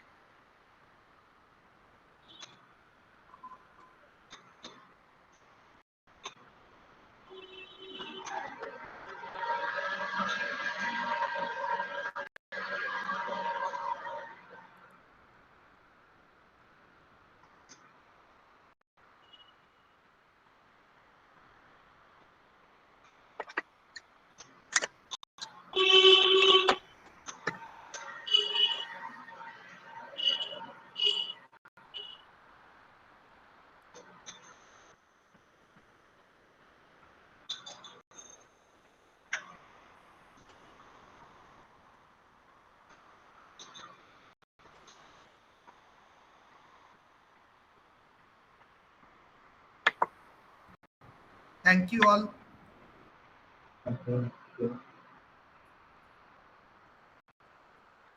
Thank you, sir, again Thank you, for thank you all. coming. I am grateful to the organizing committee and the whole members of the electronics department. Thank you very much for giving me the opportunity. Thank you very much. Thank you, sir. Now, moving on to our next part of the session. Our next guest of honor is Professor Siddhartha Mukhopadhyay, sir, who will be discussing with us about energy management for hybrid electric vehicle. Before he starts the session, I would like to take the opportunity to briefly read out his bio sketch and introduce him to our audience.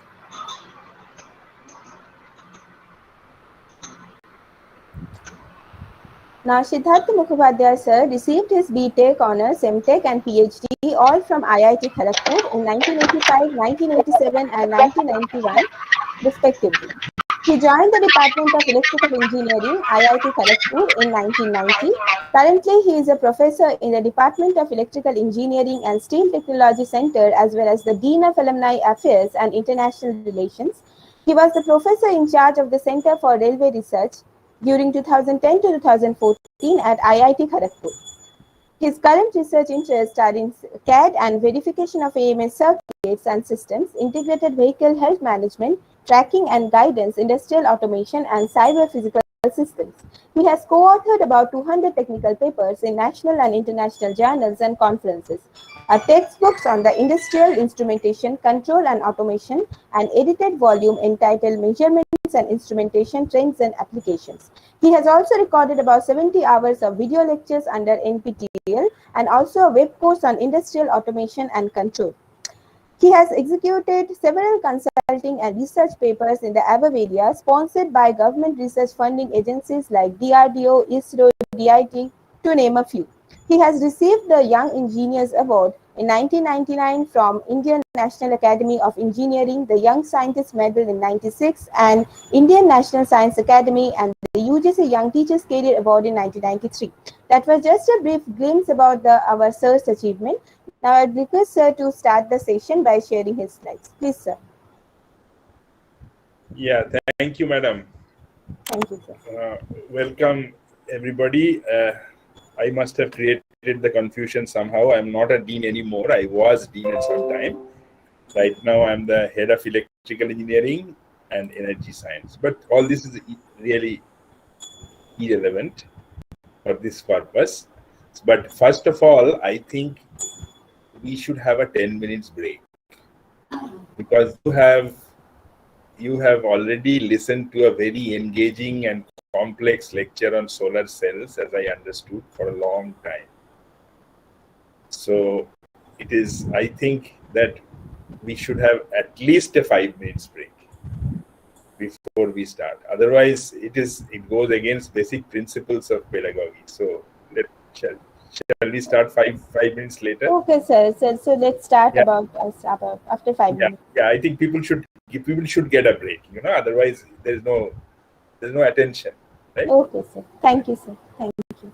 Okay, sir. Right. So we'll start at. There's no hurry. We can start at after Around 55 maybe. Okay, sir. We'll start at 3:55 sharp then. Yes. Okay.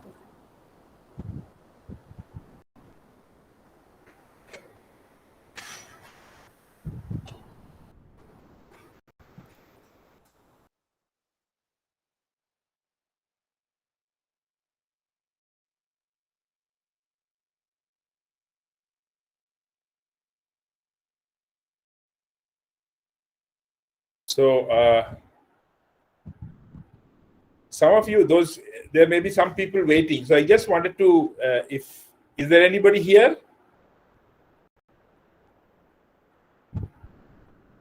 Yes, sir. I'm just I'm just asking about the audience. So I see a lot of people. So quite a good 61, including me. So you all, I mean, I understand that there are faculty members of the institute and students and maybe others. Yes, sir. Yeah, right, sir. Yes. Yes, sir. So is it mainly faculty members and students? Are Yes, sir. There are some research scholars also. there are some research, by research scholar you mean doctoral students, right? Do you mean PhD students? What do you mean by research scholars?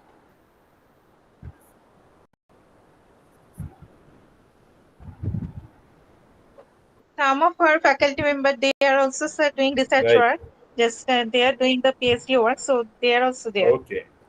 So and student who want to do research Right. work from outside the college, they are also participating. Oh, very nice. And they are from which discipline? They are mostly from electronics or Yes, sir. Electronics background mostly. okay. What about electrical? I mean the power side.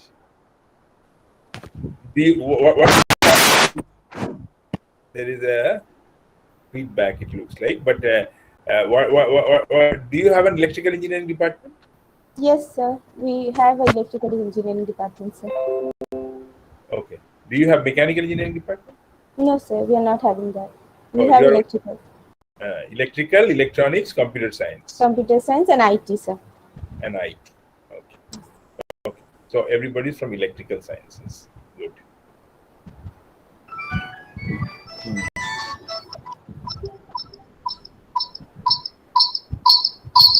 This is feedback.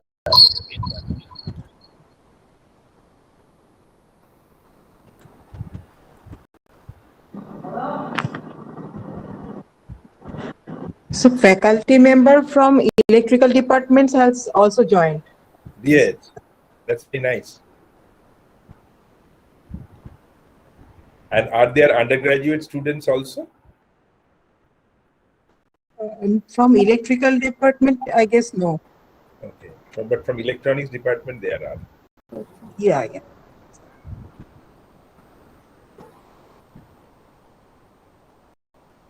So what is the purpose of arranging this webinar? What is the objective? It takes a lot of work and time. So actually, some of our faculty members are also trying to do something in this area. So before we start, we want to get some idea where to do, how to do all these things. That's right. So you are looking for, do you do sponsored research? Do you apply for projects and get grants? No, sir. We are trying, and that's why we are arranging this type of. Yes, that makes sense. Correct.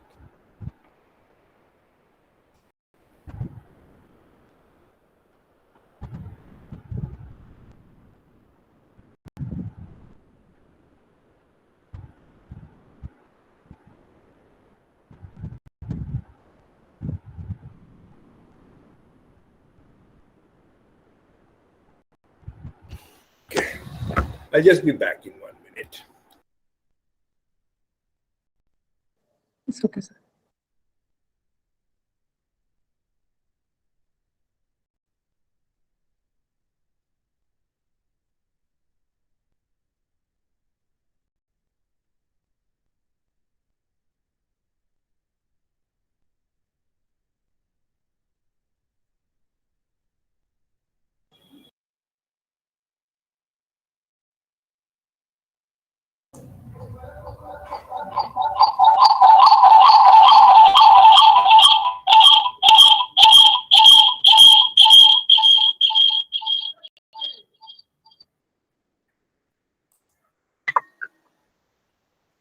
Ivy দুটো device দিয়ে join করেছো? না না আমার মাইকটা একটু problem করছে, শোনা যাচ্ছে কি এবার? হ্যাঁ, এবার শোনা যাচ্ছে। হ্যাঁ, না, ওটা বেরিয়ে গেছি। দুটো যদি না করো বেরিয়ে গেছি, ওটা দিয়ে এই ল্যাপটপটা দিয়ে শোনা যাচ্ছিল না বলে ওটা দিয়ে জয়েন করেছিলাম, ওটা কেটে দিয়েছি। আচ্ছা, মানে স্যার আমার কথা শুনতে পাচ্ছিলেন না অ্যাকচুয়ালি, ওই জন্য আমি আবার তখন মোবাইলটা দিয়ে জয়েন করলাম, করে কথা বললাম। না, তোমার স্পিকারটা তুমি ট্রাই করছিলে সেটা বোঝা যাচ্ছিল, তোমার স্পিকারটা এই সাইড দিয়ে নড়ছিল, কিন্তু ঘস ঘস আওয়াজ হচ্ছিল, মানে কিছু সাউন্ড আসছিল।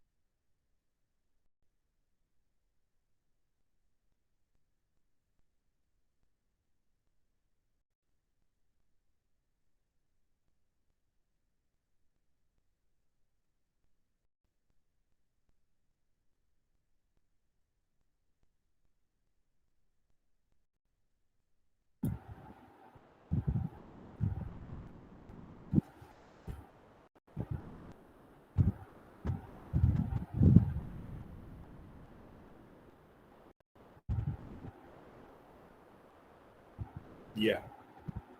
Sir, I think now we are good to.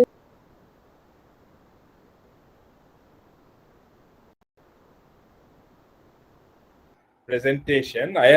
I'll be making presentation from a number of lectures that I've recently given. We'll use all those presentations, right? Okay, So, okay. So here they are, and I made one slide for this sort of a title slide, So we are going to talk about energy management in hybrid electric vehicles. So these are the two keywords. One is energy management and the other is hybrid electric vehicles.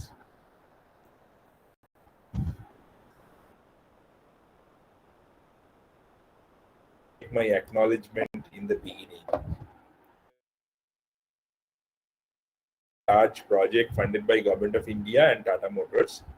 We are trying to build a hybrid electric vehicle, almost from scratch. Everything we are building, all motors, controllers, battery, everything. Not the body, the powertrain of the vehicle. I have to always acknowledge the authorities, colleagues, and students of IIT Kharagpur, and there are some students of mine, Drupad, Sushenji, Desham, and Monigi, who have helped me. The presentations I will use, they have helped me, and I continuously discuss things with them, so I learn a lot of things from them. Are you able to hear me? Yes, sir. Yes, sir. You're perfectly audible. Right. And well, some pictures I have used in these presentations, and I have not specifically cited them. They are open pictures, but still I would like to acknowledge those. So our specific thing that we want to talk about in this short time, number one is we have to understand what hybrid vehicles are. We are all, electrical engineering background people. A car is a mechanical device. So we have to broadly understand what these are. And then we would like to understand why energy management is so critical for this vehicle. It's critical for all vehicles, for everything. Energy management is critical, but for electric vehicles and hybrid electric vehicles is extremely critical. And then we'll see how best to manage energy in an HEV, and we will see that I think you will appreciate that to manage energy, to go from point A to B in the best possible, using the least possible energy, how many different things we have to do. It's not simple at all. It's so complex, and it is not yet realized. Much of it is not yet realized, but people are working on them. So this is an area, how we move in a car is going to change very drastically in your lifetime. It is already changing. It will change drastically in your lifetime. And then the last question, which I think is very important, one of the core questions that for which you have arranged this webinar is, what is it that you can do in all this? Very exciting. So we will try to talk about these issues when we present. Okay. So let me. So this is the main agenda. So we'll start with them one by one. So we'll first see what are hybrid electric vehicles, and let me make a presentation from one of my presentations which we recently did. We also are organizing. Everybody is organizing webinars, so we are also organizing a webinars. So this is a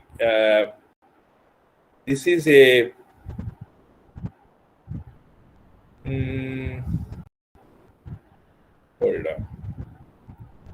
I will. So.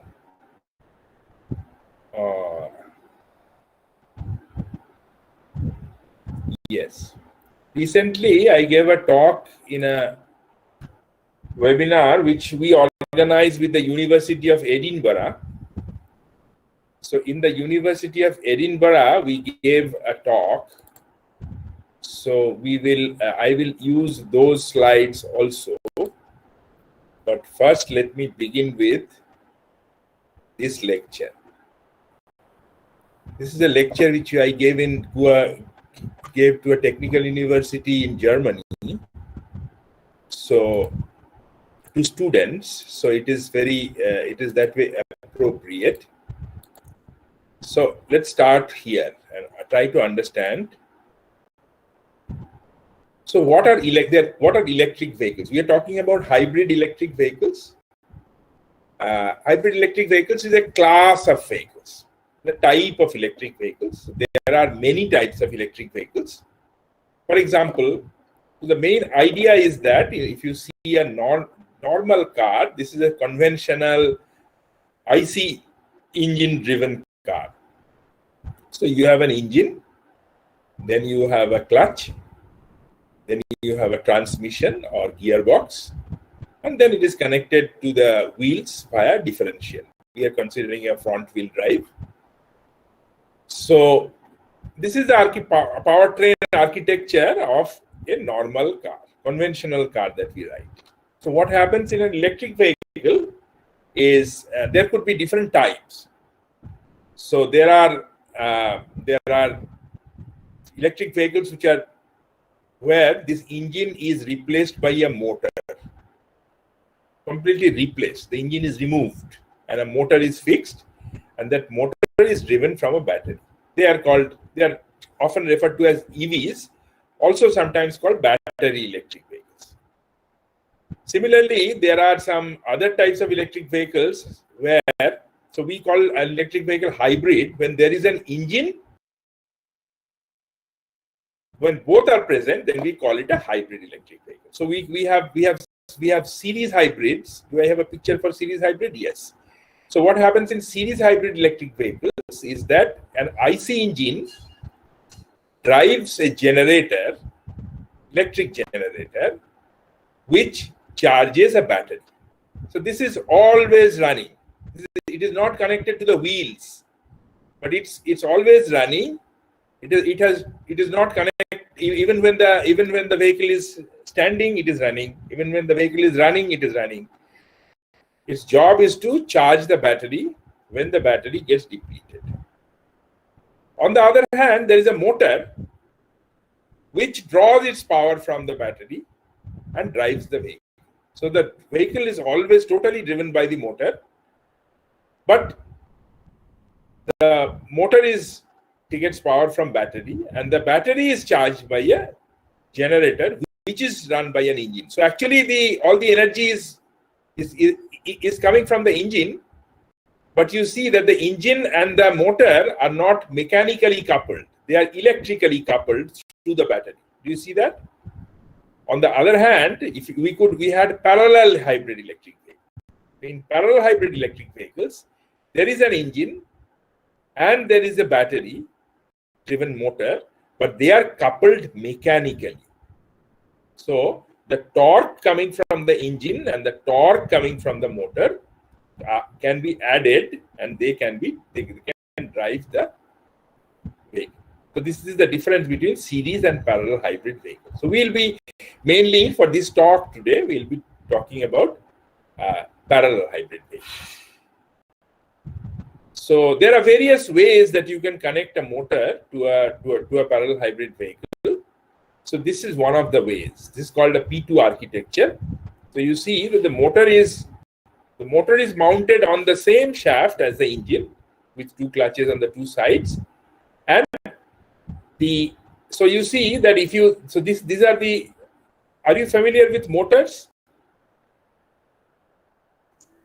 So. Yes, So if you are familiar with motors, then you know that there is a stator which does not move, but which has the electric connection, and there could be windings depending on what type of motor it is. There could be windings, there could be magnets in this rotor, and when you send current through them, then this motor rotates and actually develops torque.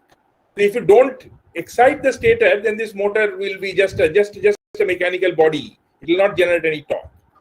So you can see that it is a direct torque addition mechanism. When you excite the winding, then the torque generated electrically will get added with the torque generated mechanically with the IC engine, and it will drive the vehicle, right? So and this battery, of course, needs to be charged. So it can be charged in various ways. So one way is that it can be charged from a socket, in which it is called a plug-in hybrid. It can be charged from we talk of all kinds of chargers on the road, DC chargers, AC chargers. They are special devices which they are not, just like home power sockets, but they are more powerful power sources which can charge the battery possibly in a short time.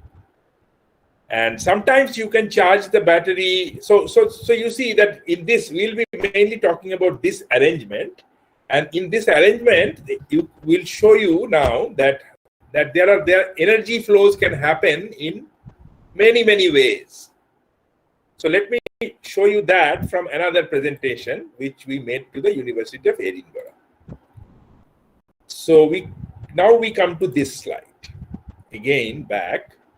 So you see that there are number of energy modes in a hybrid electric vehicle. So you can have an engine alone mode where the motor is not active. You are not exciting the stator. Only the engine is running it like a conventional vehicle, and power and energy is flowing from the engine to the wheels. On the other hand, if you go to the hybrid generating mode, then it may happen. Probably the motor was not running because there's not enough torque required at that previous thing. Why is the motor not running? Because so much torque is not required. Probably the car is running on a level road, let us say on a highway. So it is running at high speed. It requires some torque, but the engine can provide this torque very comfortably and in an energy efficient manner. And probably there is not enough charge in the battery. So therefore, you don't want to run the motor. On the other hand, you may like to charge the battery as well. Maybe the velocity is low, so there's not enough torque demand by the vehicle. So the engine has some spare torque. So now it can drive the vehicle and it can also charge the battery. Now the motor is being run as a generator, and therefore you can take power into the battery. That's a hybrid generating mode. Similarly, suppose it is now trying to climb up a flyover. So suddenly the torque demand becomes very high. So the engine cannot produce that. So therefore, now the battery has been charged. So now you run the motor as a motor, and you drive torque from the motor as well as the engine, so that the vehicle can operate in a high torque mode and maybe move up the flyover. That's called the hybrid motoring mode. In some cases, when you are running, let us say, at a very slow speed, engines are very, very inefficient. Suppose you are running in a very dense traffic in a city. So then if you run the engine will run in very inefficiently, and not only that, it will create emission from the tailpipe. So you may like that at that low speed mode, when you have a lot of charge, you like to drive the vehicle only from the motor. So that's called the EV motoring mode. So you see that how energy is flowing from one side to the other all the time. Similarly, one of the major advantages of an electric vehicle is that it can recover its kinetic energy. Whenever you slow down, you lose, when you brake in a conventional vehicle, you lose the kinetic energy in the brake with heat. But you can recover some of that energy using regenerative braking. So then the energy flows from the wheels back to the battery. So you see that there are so many directions in which energy is continuously flowing from one side to the other. And if you see, this is a simulation of a vehicle doing some, this is called a drive cycle. So the x-axis is time and the y-axis is speed. So the vehicle speed, you can see the vehicle is accelerating, then suddenly braking, coming to a stop, then again accelerating. Maybe it's like a bus. It's intermediately stopping at the bus stops and then again accelerating, running for some time and then braking. I'm just imagining that it's a bus. So you can see that if the vehicle is moving, actually it's not a bus, actually it's a mild HEV that we have simulated. It's a model of a car called Honda Insight. So you see that, for example, can you see here that the vehicle velocity is coming down? So which means that the vehicle is decelerating, and do you see this, that what is the mode of the vehicle? The mode of the vehicle is 5. So what is 5? 5 is regenerative braking. On the other hand, when the vehicle is accelerating, can you see my mouse? Can you see my mouse? Yes, sir. Yes, sir. So you see, when the vehicle is strongly accelerating, then the vehicle goes into mode 3. What is mode 3? Hybrid motoring, because it needs a lot of torque. So now both the engine and the motor are actually delivering torque. So this is what happens, that when the vehicle moves, it goes accelerate, decelerate, stops, cruises at a fixed speed.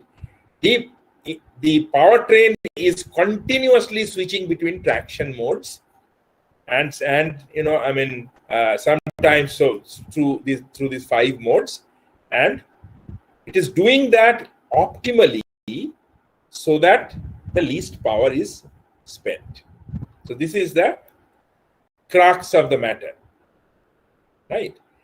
So, and I think the next slide will. So now there is. Those of you. So let us see how that happens. I think we can present it. It will. Right. So you see that this is a. So here is a engine that its torque speed curve, and these contours are constant efficiency contours. So suppose there is a certain torque demand, depending on, because the driver, we want to move in a certain speed on a certain road, so we need a certain amount of torque. So suppose you see that you could realize that torque by some torque from the engine, which is shown by the star, and some torque from the motor, which is used by this star. And so if you choose, see the speed is the same because we have chosen the P2 architecture in which the motor and the engine are on the same shaft. So their rotating speeds are identical. That's why the operating points are on the same speed point, right? So now, and you can see that the motor is operating at a certain efficiency point, which is, so these are the constant efficiency contours. Similarly, the engine is operating at a certain efficiency point. You can see that the motor efficiencies are so high, 0.85, while the engine efficiencies are so low. The highest efficiency could be about 0.34. So engines are very low efficiency devices, which uses very energy rich fuels. So now if we let us for the time being assume that the gear ratio is constant. We are not changing gear. So now you see that the same torque, so these are the operating points which realize a certain torque for the vehicle. Now the same torque could be also obtained by reducing the engine torque and increasing the motor torque. Some of the torques remain constant. So we can shift these operating points, and if you shift the operating point, you see that the IC engine operating point, IC engine efficiency has reduced, while the motor efficiency has increased. So the motor is now generating higher torque at a higher efficiency point, and the engine is now generating lower torques at a lower efficiency point. But probably the sum of the energies is going to be better. So we can shift the operating point. See? Similarly, if you have so now, if you imagine that you can also shift the gear along with the gear, we can have a number of operating points possible. And similarly, you also have bigger choice, because now you can shift the gear. When you shift the gear, then you can generate another set of operating points.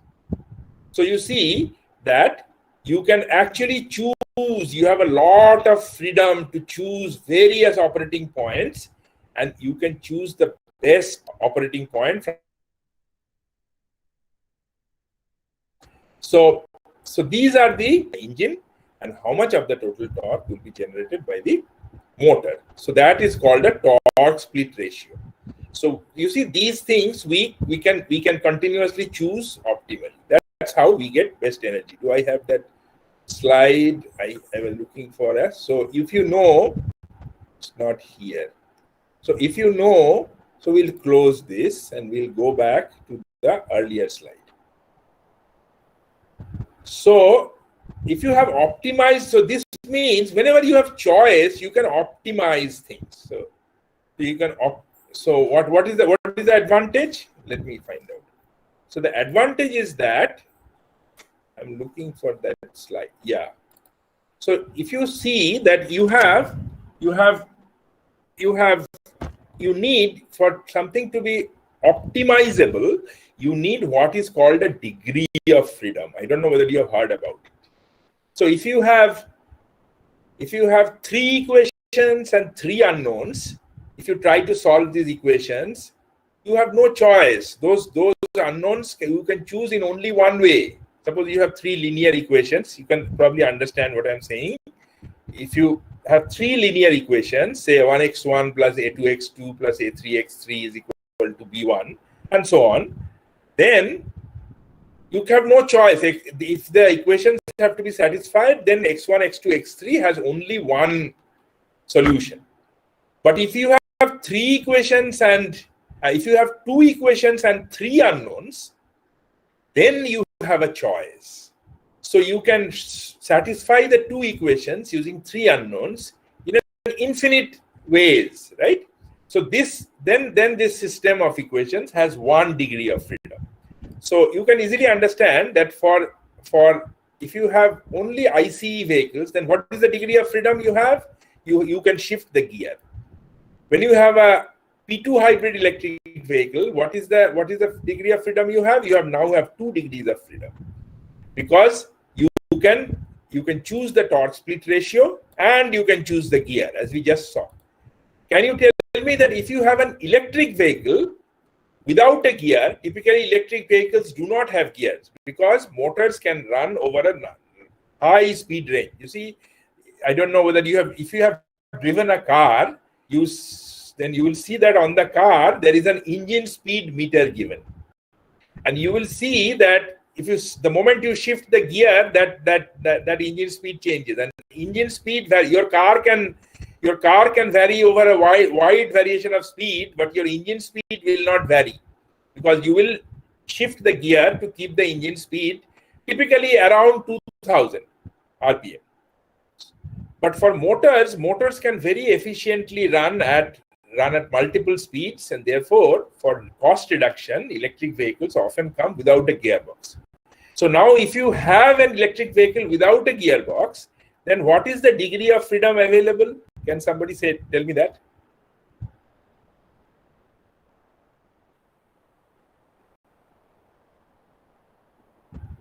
Yeah? Any thoughts? Come on. It's a new subject for you. Doesn't matter.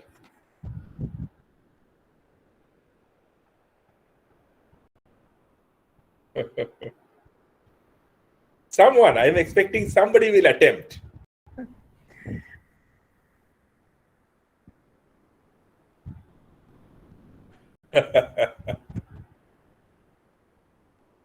Tia says 1.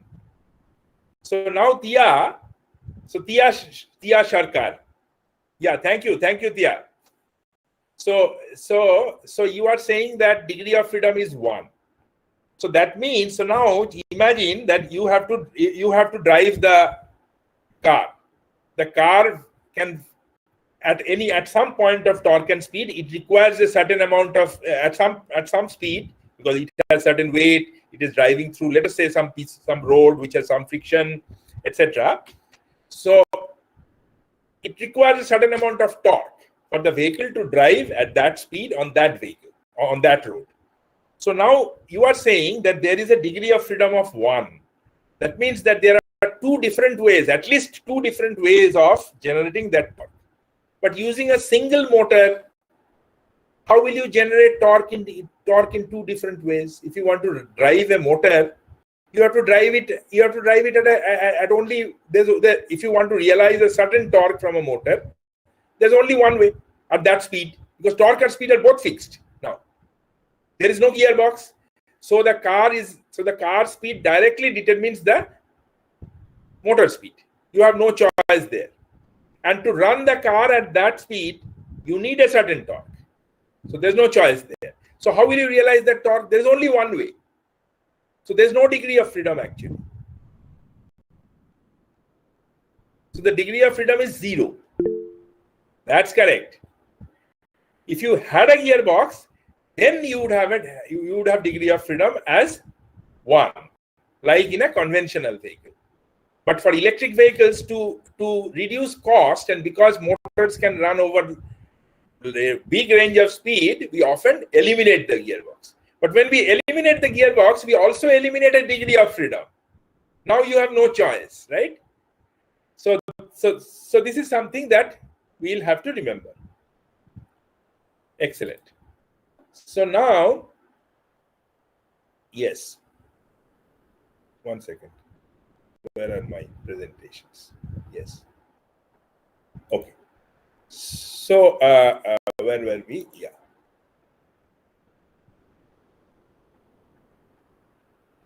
So now let me tell you. So now you have understood. So now you have understood. We'll go to how to manage energy, but let us first try to understand. And I'll go to my latest talk, which I gave yesterday.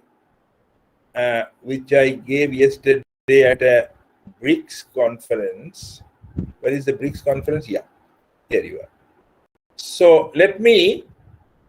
So this is what it says. Electric vehicles have 0 degree of freedom because they have no gearbox, and there's only a single power source. While conventional vehicles have degree of freedom 1, and parallel hybrid vehicles have degree of freedom 2.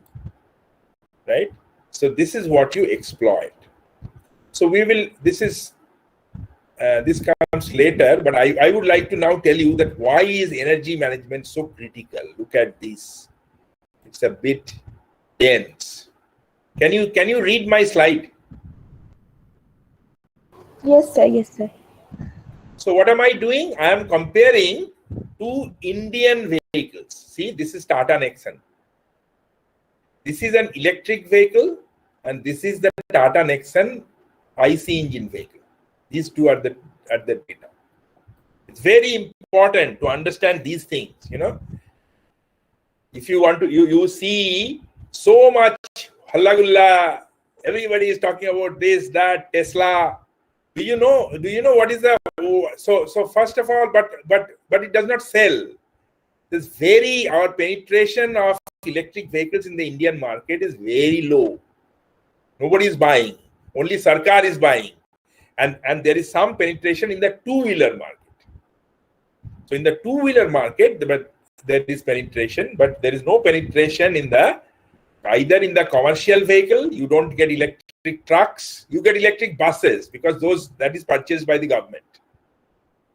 And you don't get any four-wheeler passenger. But you get Tata Nexon is selling, but way below what we would have really liked.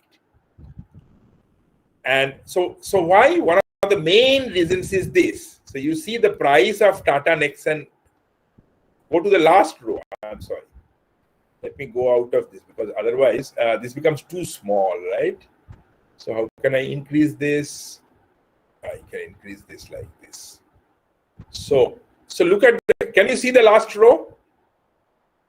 Yes, sir, it is visible. Last row is visible. Yes. So you see that the Tata Nexon ordinary vehicle sells at 8.5 lakhs. 8.5 lakhs is not very cheap for an Indian customer. And the Tata Nexon EV costs how much? 16.25 lakhs. It's nearly double. What are you getting? By spending another 9 lakhs, what is it that you are getting? So you see, if you compare the cars, their bodies are same. So they have the same overall length. They have nearly the same weight. The electric vehicle is of less weight because there is a huge battery in the Tata Nexon EV. And the battery is a big problem for electric vehicles. People are doing a lot of research trying to remove these things. They will probably get removed. But at this point, batteries are a big problem. So you have a 30 kilowatt hour battery, which costs close to, today the cost of the battery is about 40% to 50% of the vehicle. So you have a 6 to 7 lakhs battery sitting on the car.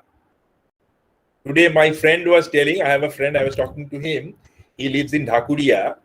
His car has been totally submerged because his car was kept in the basement in the recent rains in Kolkata. His car has got totally drowned.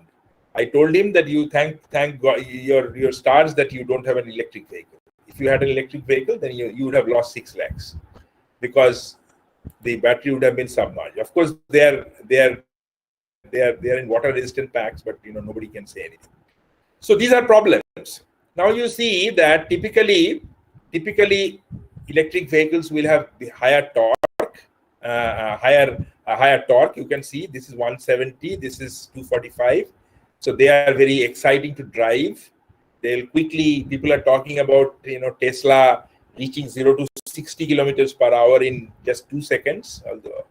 So they are huge torque vehicles, but this is the biggest problem.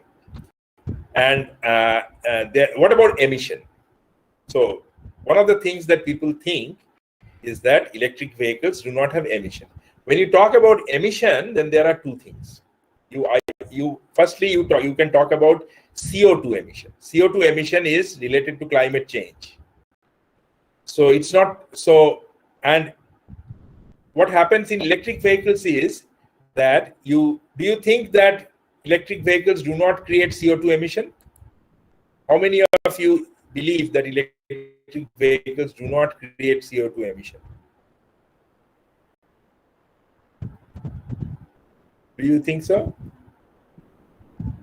No direct, sir, but indirectly, obviously, yes. Because it consumes electricity and we have to generate electricity by the means of coal or anything that is.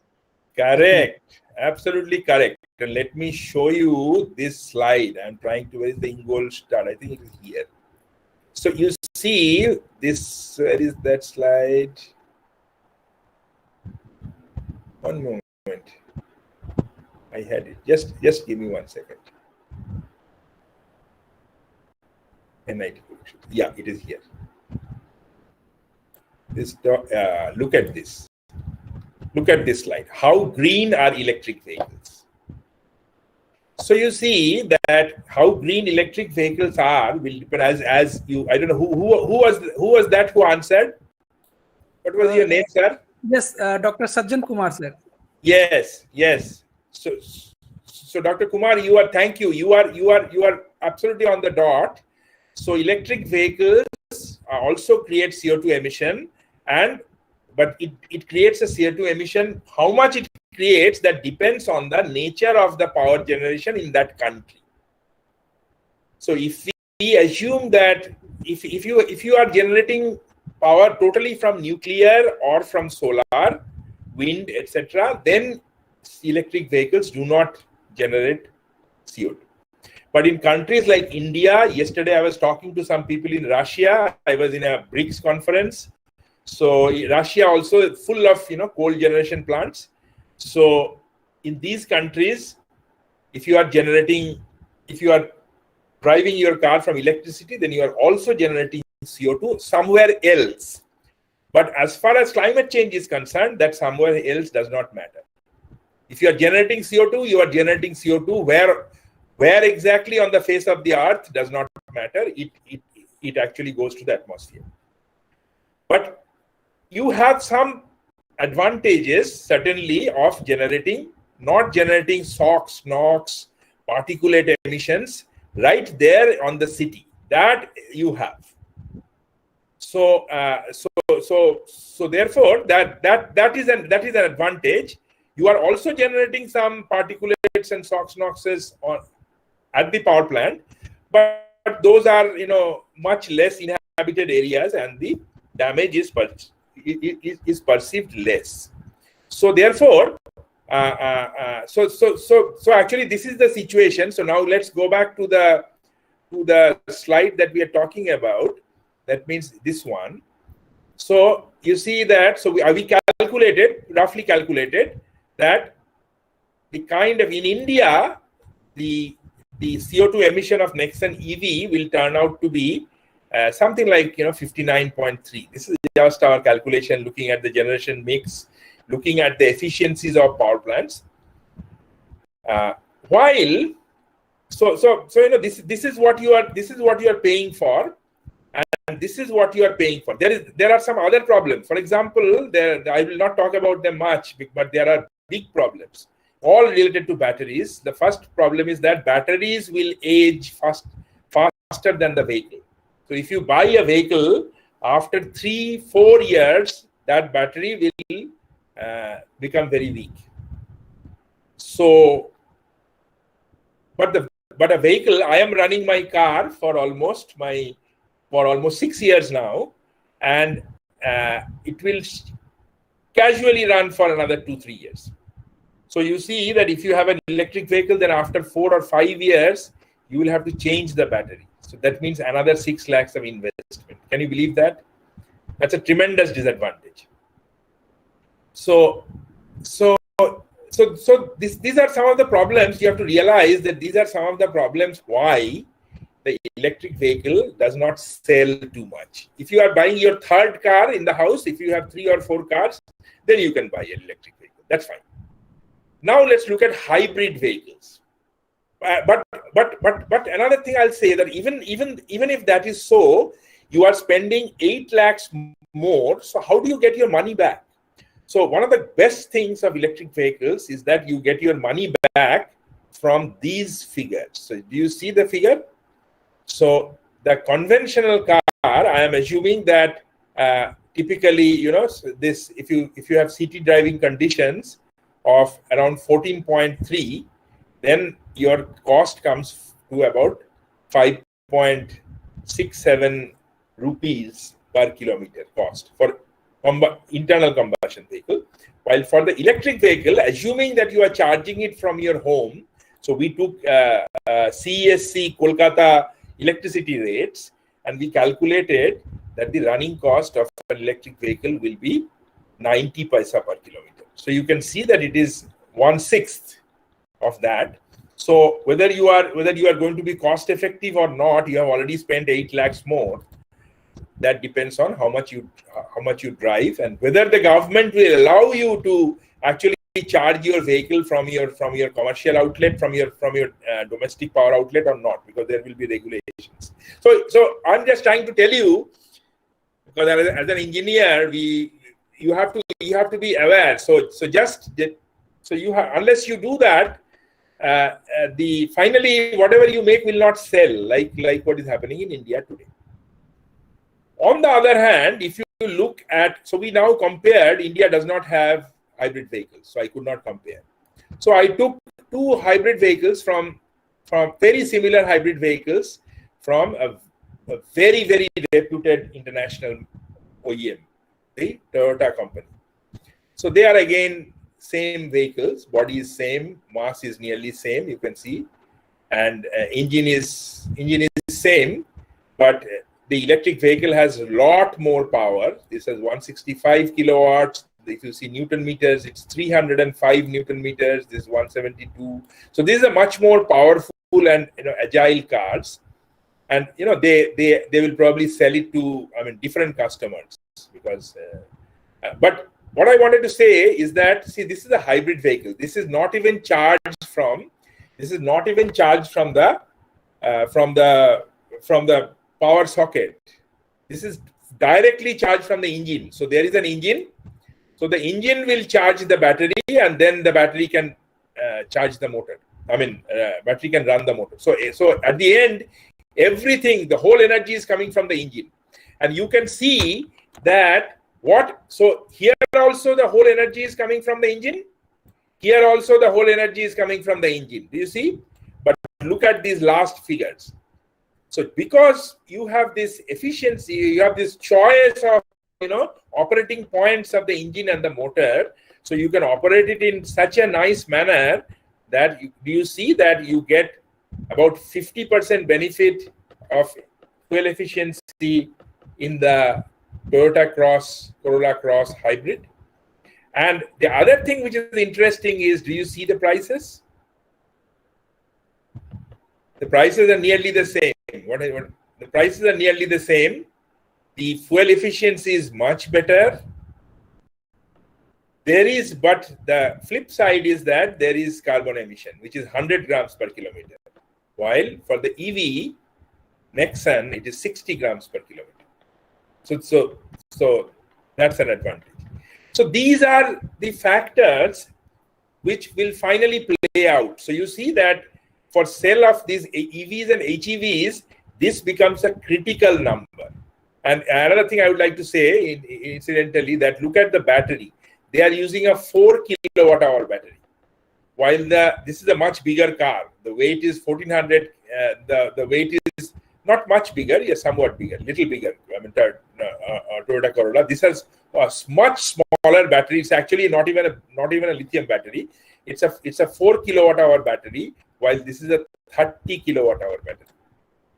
So you need a much smaller battery. This battery will cost probably 1 lakh, and this battery will cost 6 to 7 lakhs.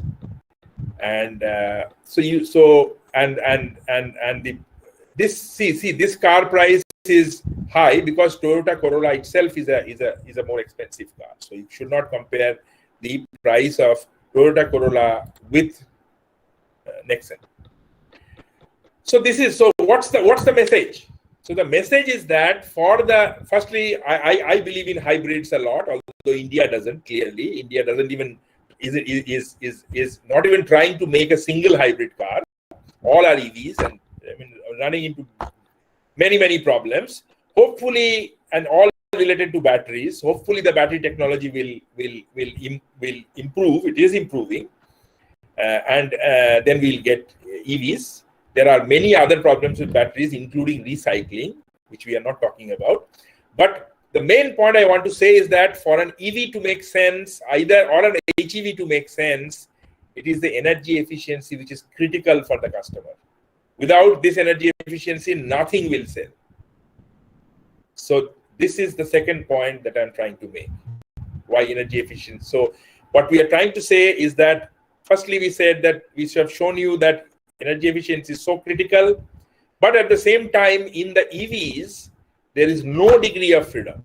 So you can make your motor very efficient, you can make your battery very efficient, but you have no choice to operate them efficiently, because that of course there are other efficiencies. So for example, the very fact that you don't have a gearbox improves your efficiency because you don't have any loss in the gearbox. While if you have a gearbox in the hybrid vehicle, then that will give you some loss. So there are flips, but still, from the energy management point of view, the EVs do not offer you with that option. But for HEVs, you can really lure the customer with.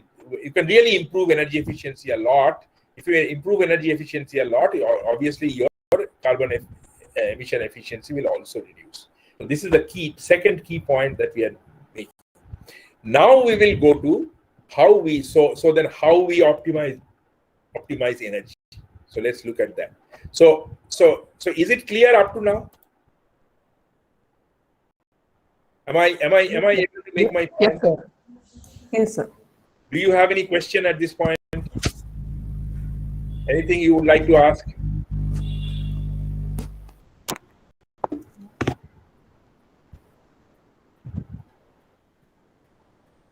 Nobody has a question? Okay. So let us go to where were we? Here? No, here. No. Okay, let's go here. I can come to. We don't want to do much of maths, etc. here. We can do there. There is the whole thing is maths, right? So you cannot optimize energy in a vehicle without using maths. Obviously not. So, but in this short time, you can always read the maths. Let me tell you how we are going to do energy management. So we have to do energy management in a way using lot of mathematics, models, everything. So, but let me try to tell you the principle. So first is that if you are given a net torque demand, that means that you are moving at a certain speed, you have a certain loading of the vehicle, roads, some terrain, you are either driving, if you are going from Siliguri to Darjeeling, then you have a lot of torque demand. If you are going from Darjeeling to Siliguri, you have a much less torque demand. Whatever it is, you have a torque demand.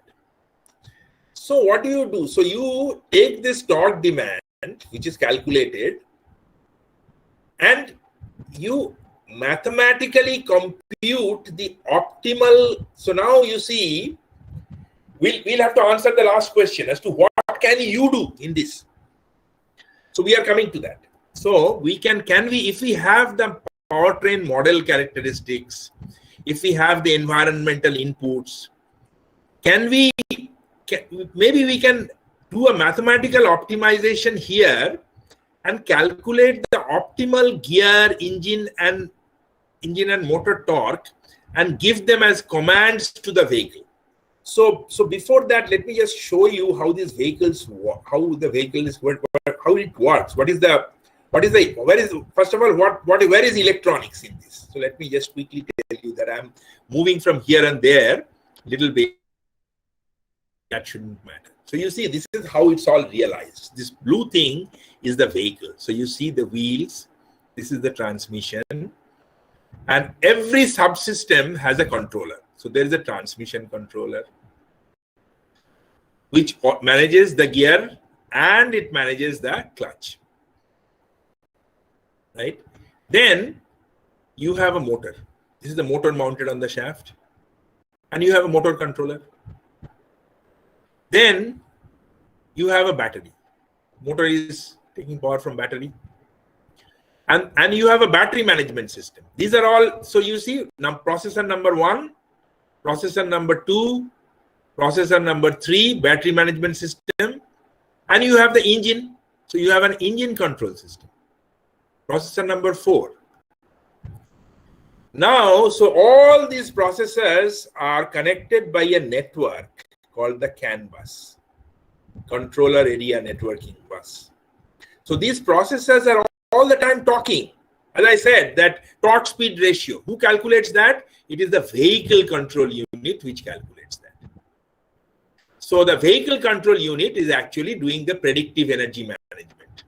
Let's say the energy management. Don't bother about the term predictive. So this vehicle control unit is actually doing the management, and it is sending commands to the motor control unit, generate this many Newton meters, sending it to the ECU, generate this many Newton meters, sending commands to the torque transmission control unit, shift gear, and trying to learn from the BMS all the time as to how much charge is there in the battery. And depending if the charge is low, it is switching the mode. So it is sometimes going from, let us say, engine alone mode to the hybrid generating mode, etc. So this is how it's happening. So now you see electronics, and the whole process of energy management is actually being controlled by the electronics. So, and then there are other things. So we will so this is the way the electronics infrastructure, part of it. We have not talked about this one, the ADAS, and we have not talked about the telematics unit which connects to the cloud. We are having a 5G network wireless communication system coming into India. You probably read about it in the newspapers. So all the car companies are very excited, and they are trying to see, and we'll show you that why connecting the vehicles to a cloud is extremely important for energy management. So you have another computer called the telematics unit, which connects the vehicle to, let's say, a cloud computer. And we also have, some vehicles have what is called an ADAS, Advanced Driver Advisory System.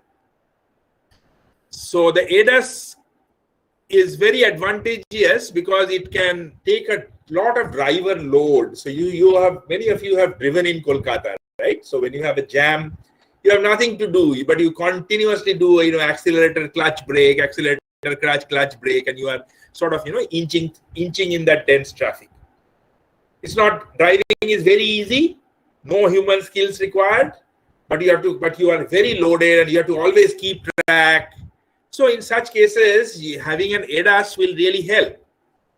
Similarly, when you are driving on a highway and it's an empty road, you don't have to press the accelerator, so you can have a ADAS which can give you some control that give some command to the VCU about what kind of speed is actually required. And this ADAS actually talks to a lot of other electronics. So there are various kinds of sensors on the car. So what is the cost of a camera? Maybe 200-250 rupees. Then you could put radar, LIDAR. So people are putting a lot of sensors on the cars to understand what's happening around. And then the sensors are telling whether a car is slowing down in front of you or whether a car is coming into your lane. And you can use these informations to actually generate the velocity set point and give it to the vehicle control unit automatically. So there is this another electronic computer unit called ADAS. So this is how the car is running. And it is not only important, it is important for energy management, it is also important for safety, it is also important for drive comfort, it is also important for accident avoidance, collision avoidance, emergency braking.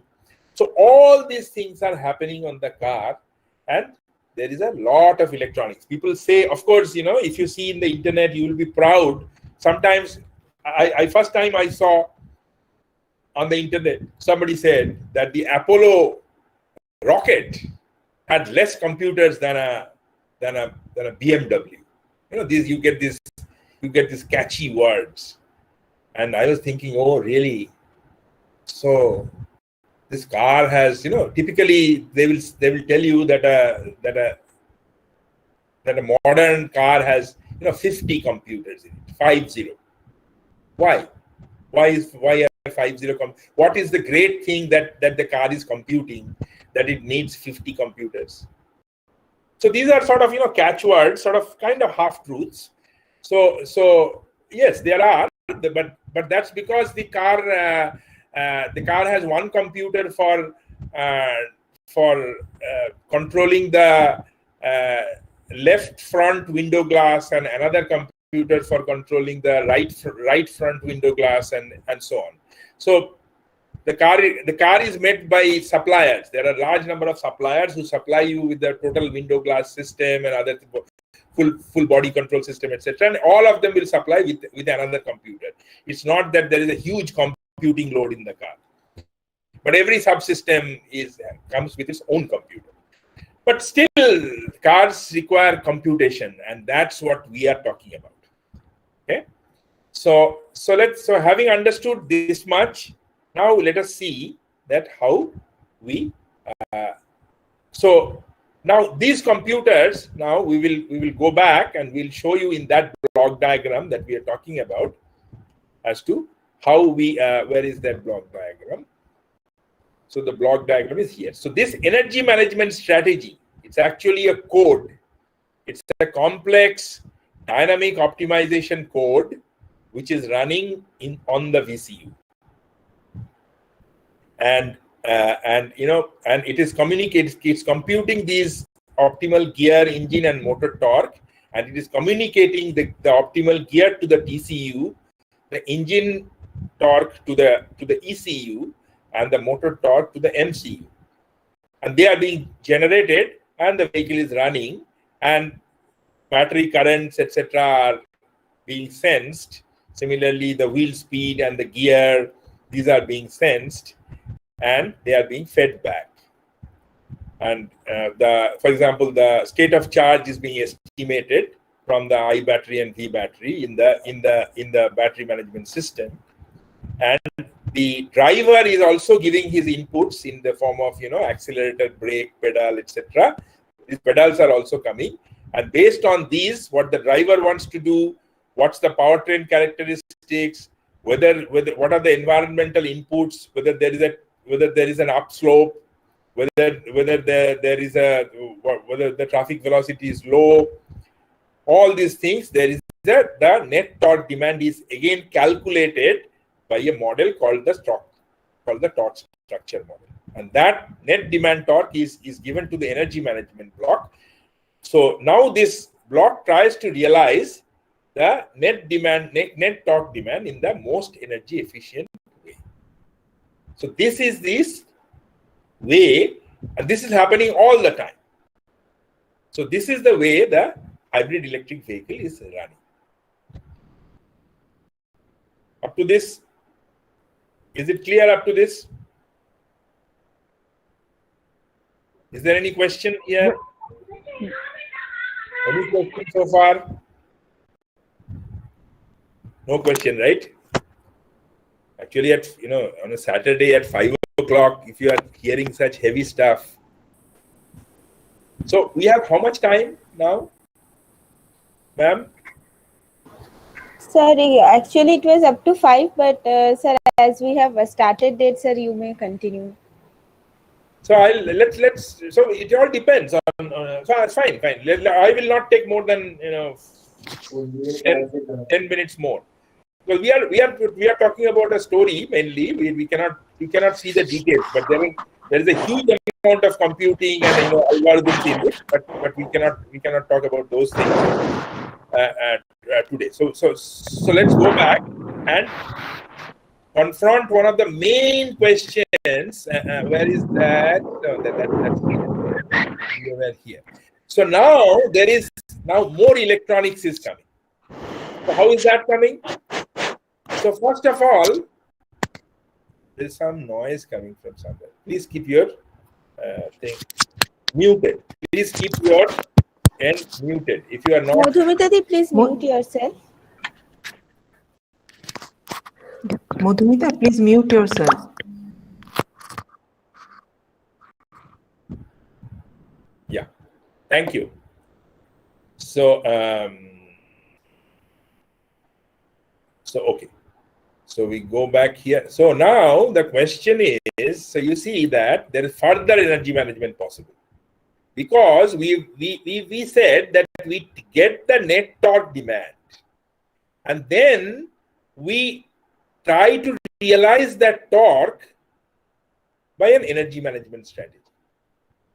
But the fact is that we are not, is it okay to just realize, do you think that realizing instantaneous optimization of energy, trying to find the best operating point now, and the best operating point now, and the best operating point now, if we keep doing this over the whole trip, we will minimize the energy for the whole trip? Not at all.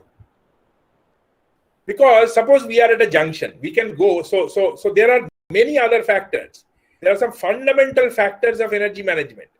So first factor is that how the final energy is determined by torque, speed, and efficiency of the vehicle. But this is actually torque, speed, and efficiency does not give energy. Torque multiplied by speed gives what? Power. That's correct. So you have to integrate the power to energy. So that means that minimizing just choosing the best torque multiplied by speed, and then at the efficiency point instant by instant, does not always lead to the minimum energy over the whole trip. It doesn't. Why it doesn't?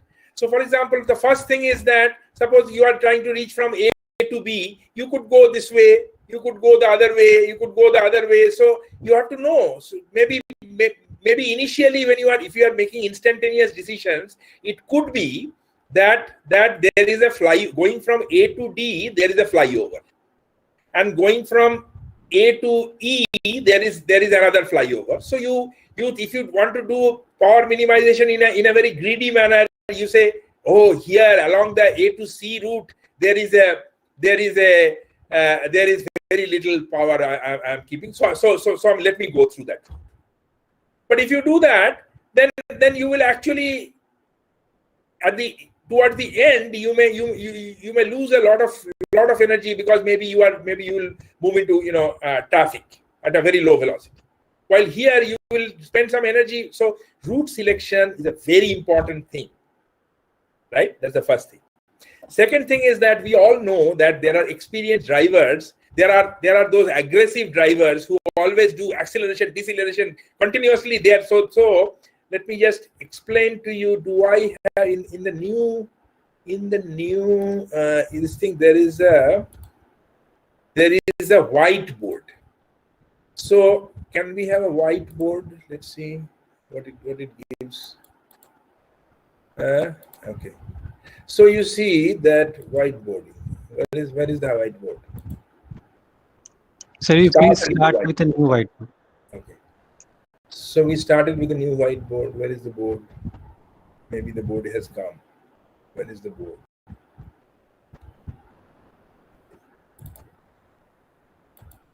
The whiteboard is not starting. Okay. Please click send, sir. Click what? Send. Click send. Okay. Click send. Oh, very good. Wonderful. Actually, okay. So you see, we just wanted to. This is a pen. So suppose you want to. Please excuse my beautiful drawing hand. So suppose this is time, and this is velocity, the drive cycle. So I want to, suppose this is the desired curve. Now, do you realize that you can get the same velocity, you can follow the same curve like this approximately? So do you realize that the energy spent by curve A, which is the straight line, and the energy spent by curve B, which is the zigzag line, are quite different? Because you are constantly, energy is spent when you want to accelerate mainly. So here you are accelerating, then you are braking and wasting energy, and you are accelerating again, and you are braking, so you are an impatient driver.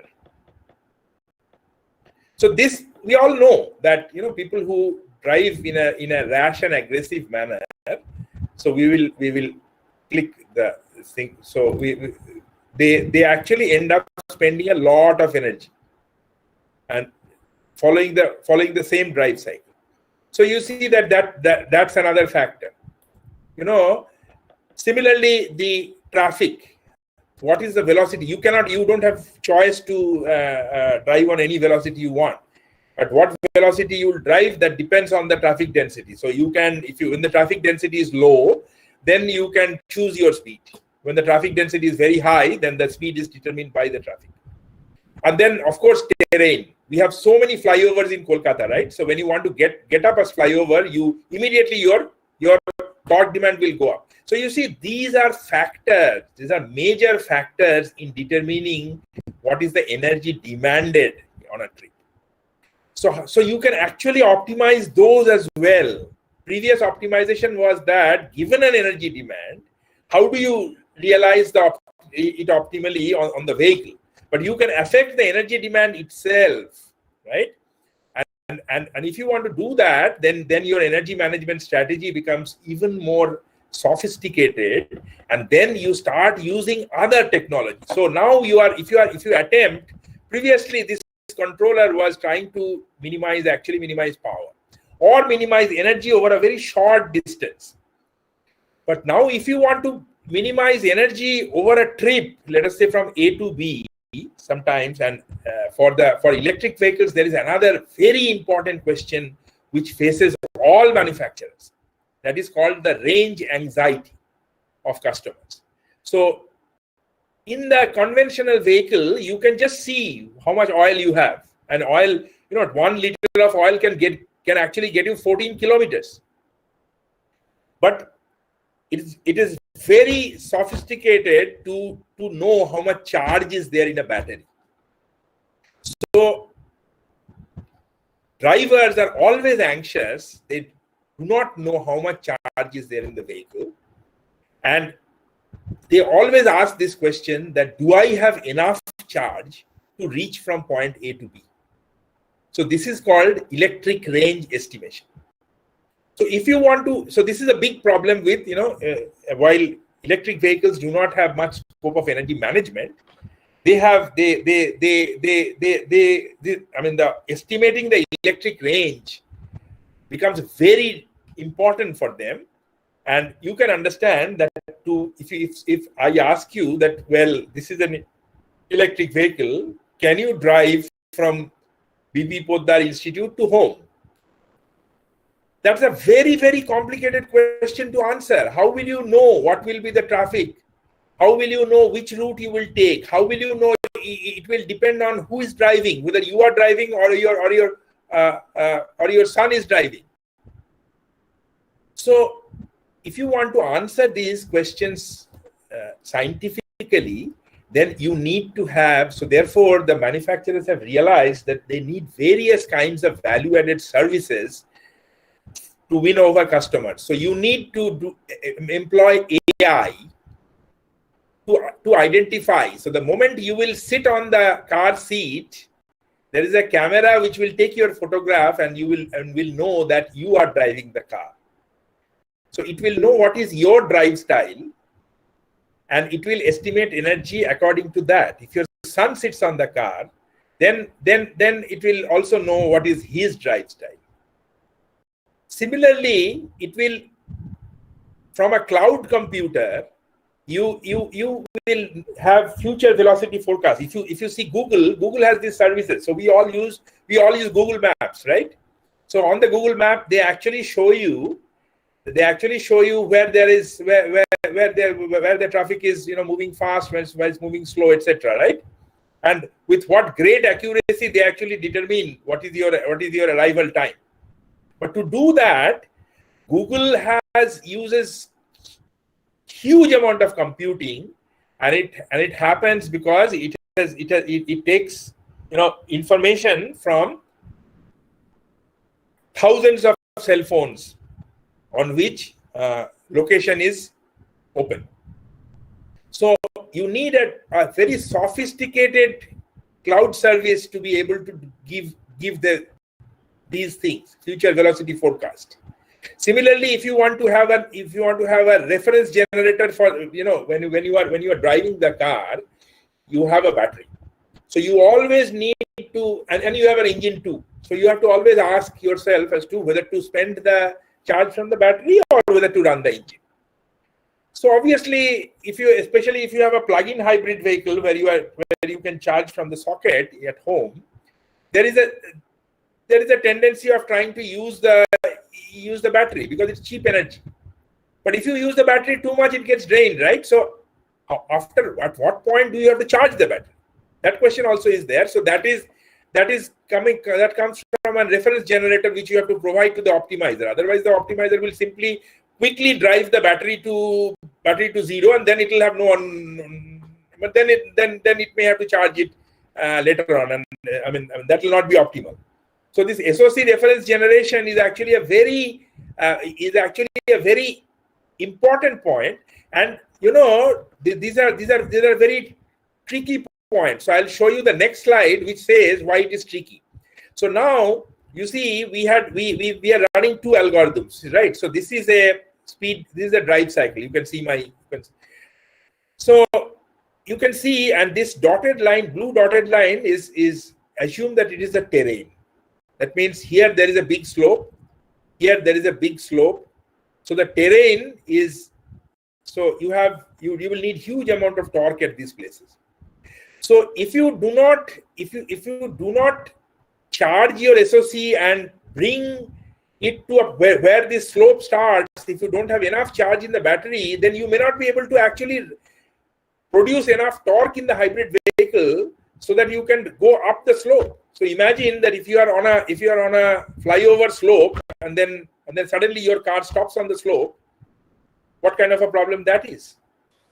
So if you do not target and use your energy optimizer in the appropriate way, so that you must look ahead. You must say that 2 kilometers down the line, I have a ramp. I have to get up on the ramp. So before I reach the ramp, I must charge the battery. Do you see that? So such things have to be built in. So you see that it is not just instant to instant energy optimization. So now, and the important point is that if you want to do optimization, then you will have to what kind of services you need. So you need maps, you need terrain information, you need traffic information. So all the infrastructure that we are talking about in this slide. So now you can understand that why a cloud is needed. If you don't have the cloud, you cannot make an tripwise energy optimization, right? So we are coming to the, let's not stretch it too far. So although at a very high level, I wanted to, what did we do? Let's recollect, and let's go to the let's go to the slide where we started. That means this one. So we have roughly everything is sketchy and at a high level. What are hybrid vehicles? We have seen that it is a vehicle where there is a motor and there is an engine, and they can both be run, etc. And hopefully we have understood why energy management is critical, because these vehicles have higher costs than a conventional vehicle. And let me tell you, nobody is a saint, and unless there is a regulation, either your pocket is pinched, or you have regulation by which you are forced. Only then we become environmentally conscious. Otherwise, nobody is environmentally conscious by nature. So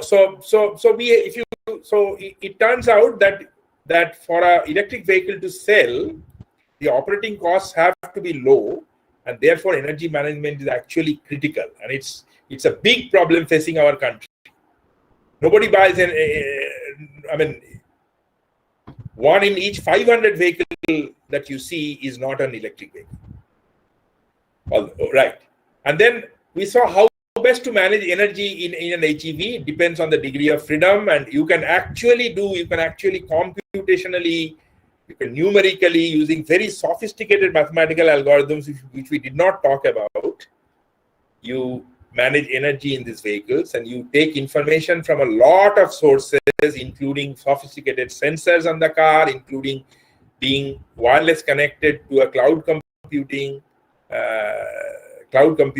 etc. So now, having understood this, your role in all this becomes apparent. So you can, of course, you can contribute in all of this on the cloud computing side, on the vehicle to infrastructure, and on the vehicle to vehicle communication side, on the energy management side, on the learning AI and ML side, on safety management side. So there is a huge amount of opportunity for electronics engineers to work on electric vehicles. So thank you very much. I'll stop on that, and so you see that in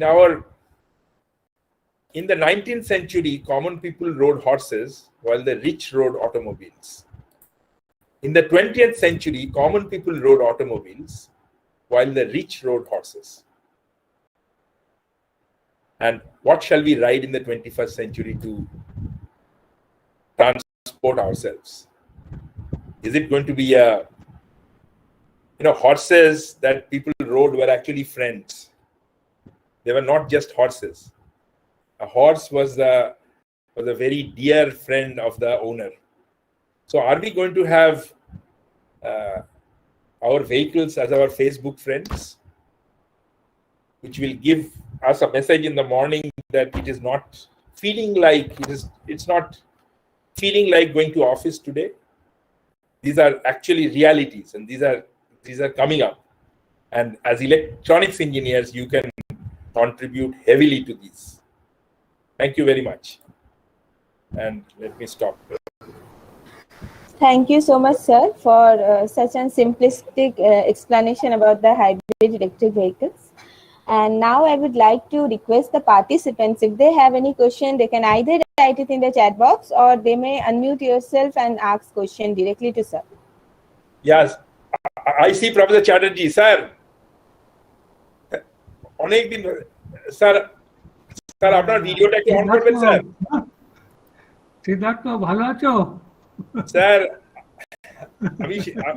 আমার আজকে খুবই anyway sir, আপনি বলেছেন বলে আমি এসে খানিকটা ভালোই লাগলো, আর আপনি শুনছেন এটা আমি বুঝতে পারিনি স্যার। Very good. হ্যাঁ, খুব ভালো লাগলো তোমাকে দেখে। হ্যাঁ স্যার, আপনাকে দেখে আমার খুবই ভালো লাগছে। আপনাকে সেই আমার পার্থর ছেলের বিয়ের দিন দেখেছিলাম। পার্থর ছেলের বিয়েতে লাস্ট দেখা হয়েছিল। স্যার আপনি ভালো আছেন তো? হ্যাঁ ঠিক আছে, ঠিক আছে। না তারপরে ওই আইআইটি খড়গপুর একবার গিয়েছিলাম, ওই 1970 ব্যাচের। হ্যাঁ সেই সময় স্যার আপনি মিস করে গেছি কোনো কারণে, হয়তো তুমি ছিলে ইনঅগারেশনে। হ্যাঁ কবে স্যার এটা? 1970? হ্যাঁ ও আচ্ছা আচ্ছা, ওই ইয়েতে ওই অ্যালামনি। হ্যাঁ বুঝতে পেরেছি, মনে পড়েছে। আচ্ছা ভালো তো? হ্যাঁ চলছে স্যার, খুবই ভালো। এইসব হচ্ছে, আমরা জিনিসটা শেখার চেষ্টা করছি আর কি করে জিনিসটা করবো। It's very much required. আমি তো খানিকটা গল্প বলার মতো করে বললাম এখানে, কিন্তু জিনিসটার মধ্যে ম্যাসিভ টেকনোলজি আছে, and our country needs it very much. Exactly. তো তুমি যে ইন্টারেস্ট ক্রিয়েট করেছো, that is the best thing. হ্যাঁ সত্যি আপনাদের অনেক কিছু করার আছে, আপনারা কিন্তু করতে পারেন, একটু চেষ্টা করলেই হবে, কিচ্ছু নয়। Anyway, is there sir? Yes sir, we will try to remain connected with you sir, and your guidance also is required for us regarding this. That is fine. But is there any question? Is there any question? Yeah. One question is there probably, Arundhati. Yes, yes. Achha, one question is there from Mr. Prashanjit Kumar Modi. So he has written that, so sir, I think there are two aspects of electric vehicle. Hardware part, which you explained to us, that involved in energy consumption. Other part is software doing computation. Sir, how much software part approximately is consuming energy compared to hardware part? Is that considerable? No, not at the car scale. See, the car consumes energy to move, right? So the car typically, let's say a 1,000 to 1,000 kg, 1,200 kg car, which we generally drive on the road. If it moves on a good quality level road, it takes about 100 to 120 watt hour to move 1 kilometer. So you can understand the energy consumption level. Compared to that, obviously, I mean processor energy is lower. Obviously, at a much lower scale. So these energies are not comparable, but costs are comparable. If you want to have let us say, if you want to connect, let us say, radars, lidars, or if you put some cameras on the car, and if you want to do video processing, so then today for video processing, if you try to use let us say a GPU card, then that's going to be heavily expensive, right? So that is your research scope. Now, can you use a cheap camera and a cheaper board to actually connect to an ADAS, and still because you don't want to detect everything. Say you just want to detect one functionality, that the car in front, whether it is decelerating, accelerating, or moving at the same speed. So for that, can you give this functionality using a simple, much cheaper video processing board and a simple camera? Can you do that? That's research needed, right? It is not there in the market today. So you have an opportunity. Yeah. Prashanjit, why are you writing? Why don't you talk to me? Yeah.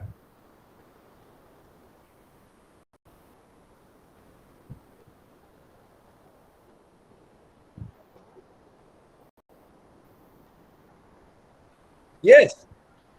But it's also about reliability. Yeah, exactly. Automotive embedded systems. Yes. Dr. Mondal. Yes, sir. Yes. Huge scope of work on automotive embedded systems. Yes. Any other question? Sir, another question from Mr. Shuja Mondal is there. What are the scopes of an embedded expert in this area?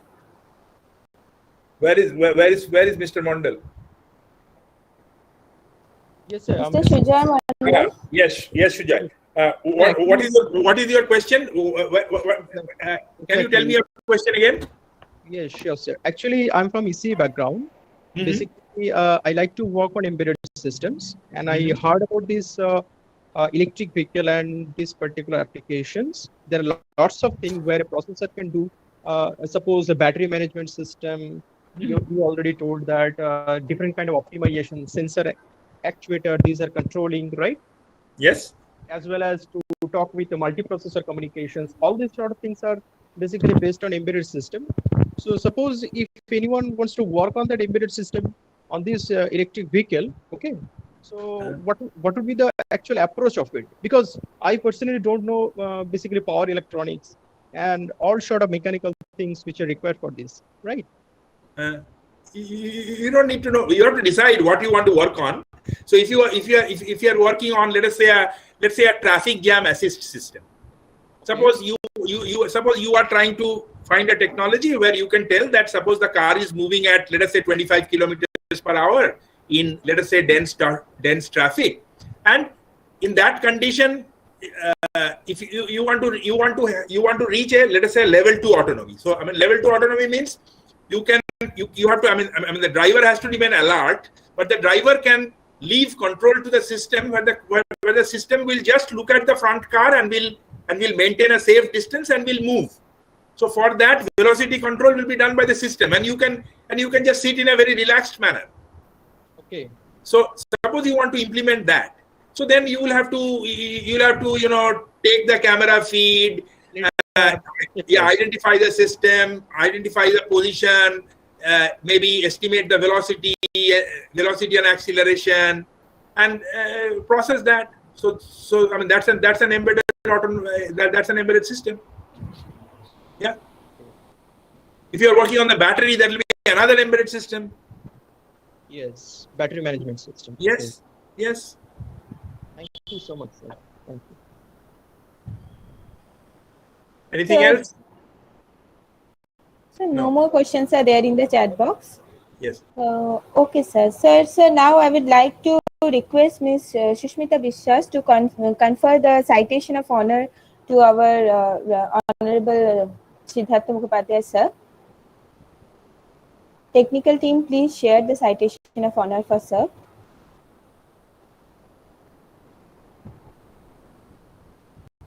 Ishawar, Brother Chatterjee, বলতে আছে আমাকে citation of honor দিচ্ছেন, এটাতে খুবই অস্বস্তি হচ্ছে। No, it is needed. Thank you, Arundhati. Good evening to all of you present here. It's my pleasure to read out the citation for sir. So, Professor Siddhartha Mukhopadhyay is one of the leading academicians of India. He has an outstanding academic career in electrical engineering. He has a distinguished research career in the domain of real-time software, industrial instrumentation, communication and control systems, including PLC and SCADA systems. Mixed signal hardware software system specification, design and testing through MIL, SIL, PIL, HIL simulation, real-time systems based on microprocessor, DSPs, FPGAs, and their application programming.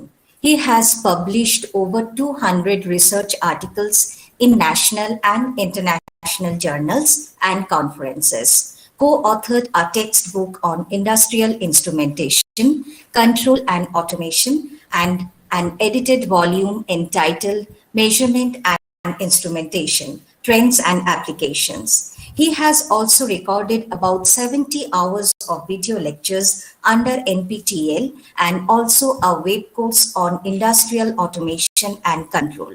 Recently, he has conducted a course on the Train 10,000 Teachers program on NMEICT, Government of India.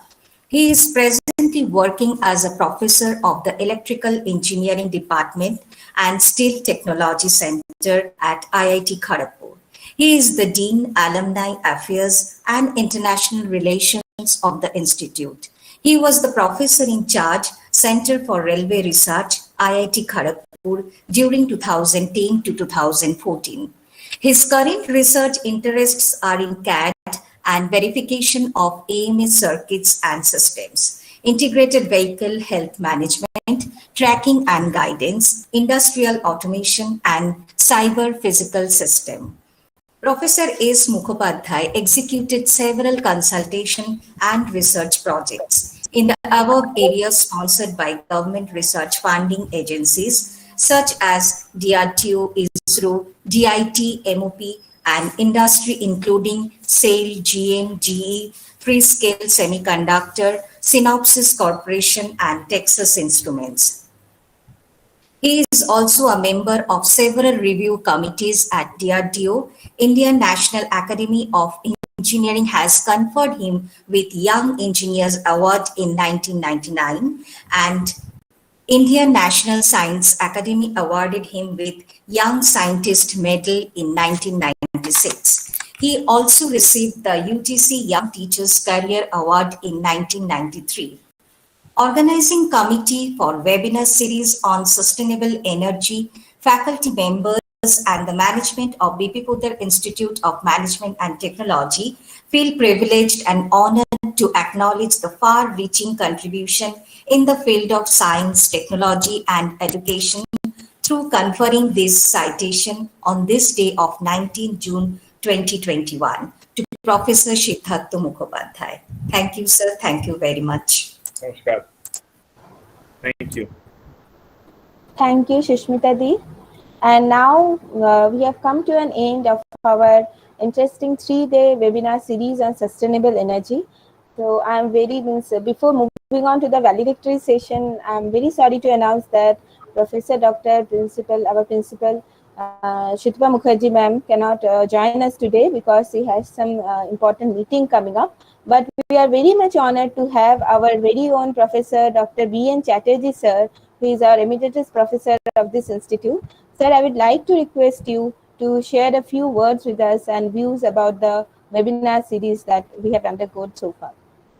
Sir, I have to leave. I have another meeting right now. So, sir, Professor Chatterjee, sir, আমি একটু একটুখানি মানে of হতে চাই কারণ I have another meeting right now. Yes, Okay, yes. sir. Thank Sir, you, Siddhartha. can you have a for photo with sharing you, sir? your valuable time with us. Sir, can you have a photo with you, We sir? wish you all the best. Yes. Sir, Yeah. Of course, you can have a photo with me. Please switch on your camera, please. All are requested to switch on their cameras so that we can have a group photo with our speaker.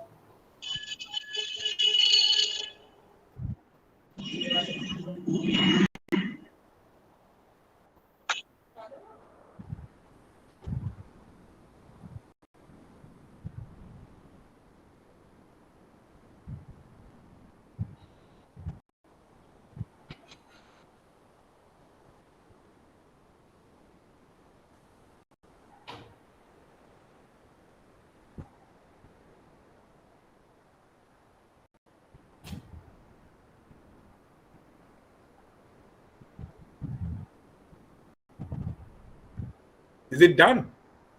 Is it done, technical team?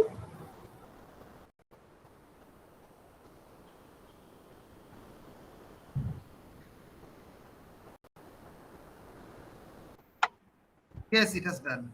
Okay, thank you. Thank you, everybody. Thank you, sir. Have a good evening. Bye bye. Thank you, sir. Thank you, sir.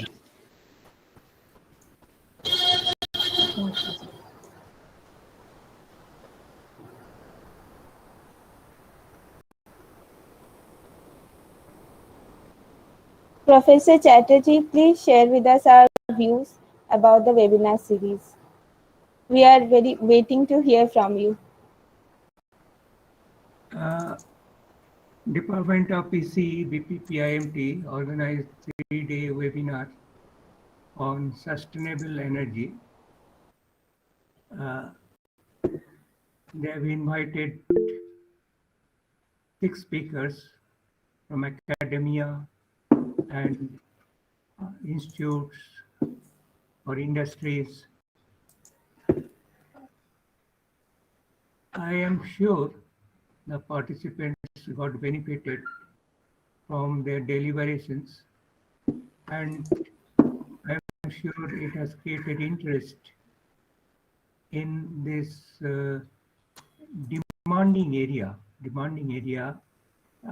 where lot of things can be done.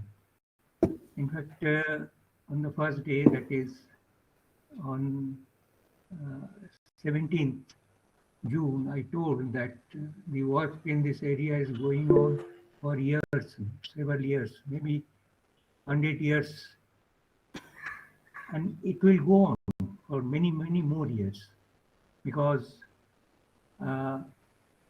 we are trying to find out alternate source of energy, because the fossil fuel or fossil source of energy is going to be depleted, as well as it has some hazardous effect also.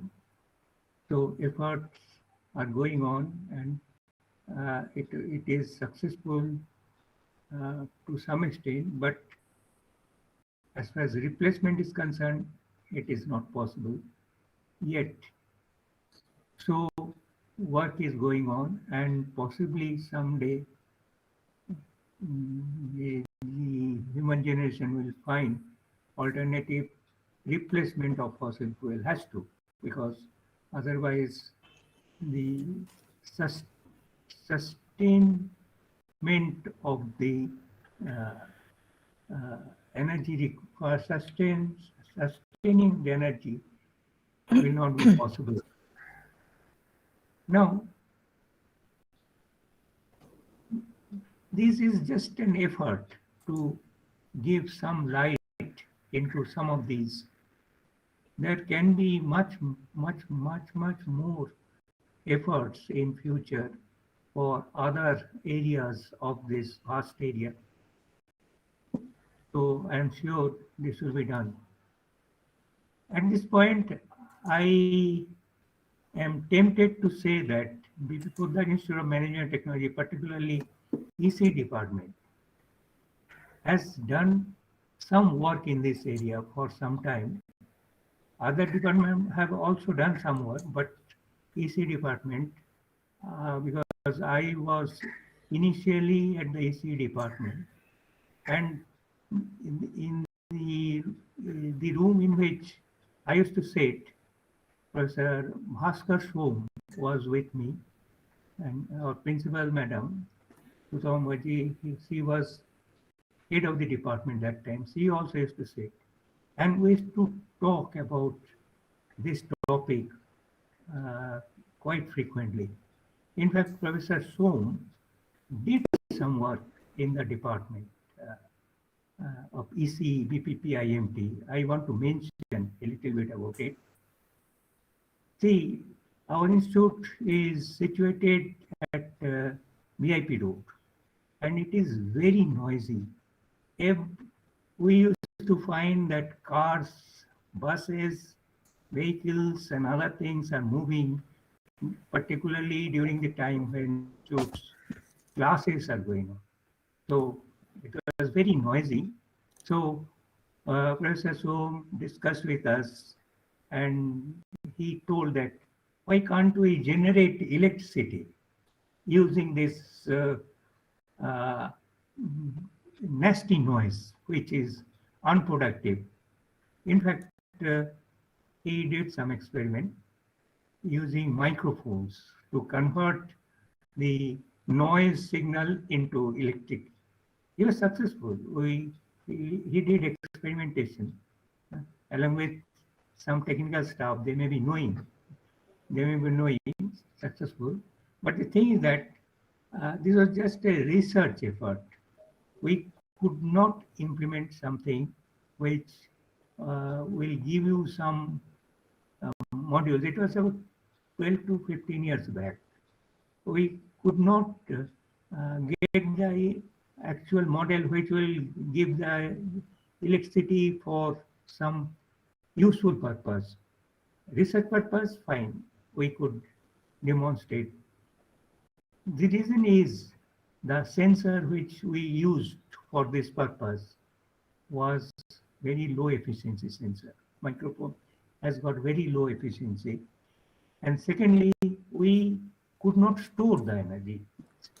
There should be some mechanism of storing the electric energy. These two were missing, but because of our limited resource, because of our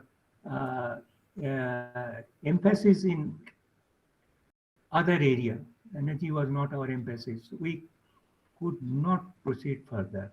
So it was at that stage, but definitely we did some work we could demonstrate.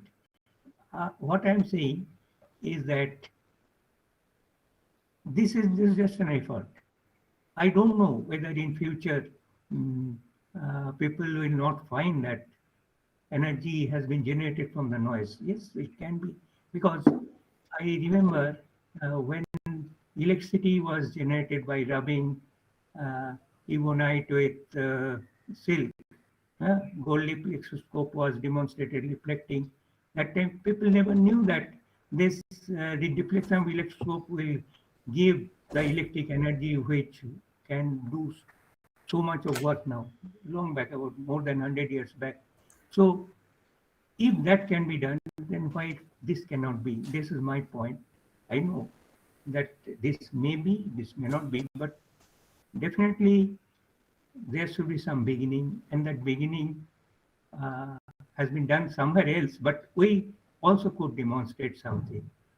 What I want to say is that you young people, I am an old person, you young people should think about this thing, because energy is something our requirement, and you have to, some of you, I don't say that everybody, you have to devise some model, something for not only for generation, but for maintenance, management, and other aspects. There are many aspects of this. Some aspect has been demonstrated, given. There are many other aspects. With this, I wish all the participants a very bright future, and I would feel that some of you will be interested in working in this area. Thank you very much. Thank you so much, sir. Your kind words are always a source of motivation for us. Now, I would like to request Dr. Ivy Majumdar, ma'am, Head of the Department of Electronics and Communication Engineering, BPPIMT, to share her thoughts regarding this webinar series. Please, ma'am. Thank you, Arundhati. Respected Sir B.N. Chatterjee, sir, my colleagues and dear participants, a very good evening to all. It's a great privilege for me to say a few words in the valedictory session of the 3 days webinar series on sustainable energy organized by the Department of Electronics and Communication Engineering, BP Poddar Institute of Management and Technology. During last 3 days, we have listened to eminent speakers from both industry and academia, like Dr. Mohan Sundaram SV, Project Engineer CDAC, Bengaluru, Professor Mrityunjay Chakraborty, Professor Department of Electronics and Electrical Communication Engineering, IIT KGP, Ms. Disha Bhattacharya, Senior Engineer Qualcomm, Professor Shubhi Shorkar, Professor Department of Electronics and Telecommunication Engineering, JU, Professor Siddhartha Mukhopadhyay, Professor Department of Electrical Engineering, IIT Kharagpur. We have got ideas about the energy harvesting and renewable energy sources for IoT, which is of great importance nowadays. We have learned distributed arithmetic, a tool for energy efficient digital filters, got information about greening industrial facilities and green energy. We have gathered knowledge about solar energy. We have also become aware of energy management for hybrid electrical vehicle. I would like to extend my heartiest gratitude to the speakers for their illuminating and informative talks. I'm sure that these lectures will motivate some of our participants to pursue their research in this domain. A technical program like this cannot happen overnight. Just a month ago, we planned to organize this event. It required proper planning and execution of our to-do list at a time-bound manner.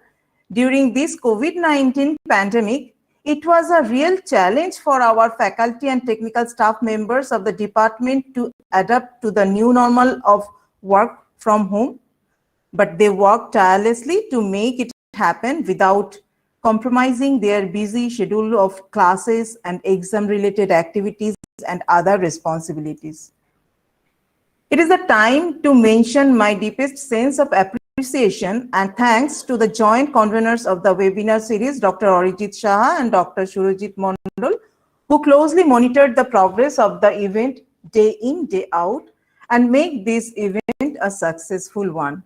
Dear faculty and technical staff members, you put your best effort to make this 3-day webinar series happen flawlessly.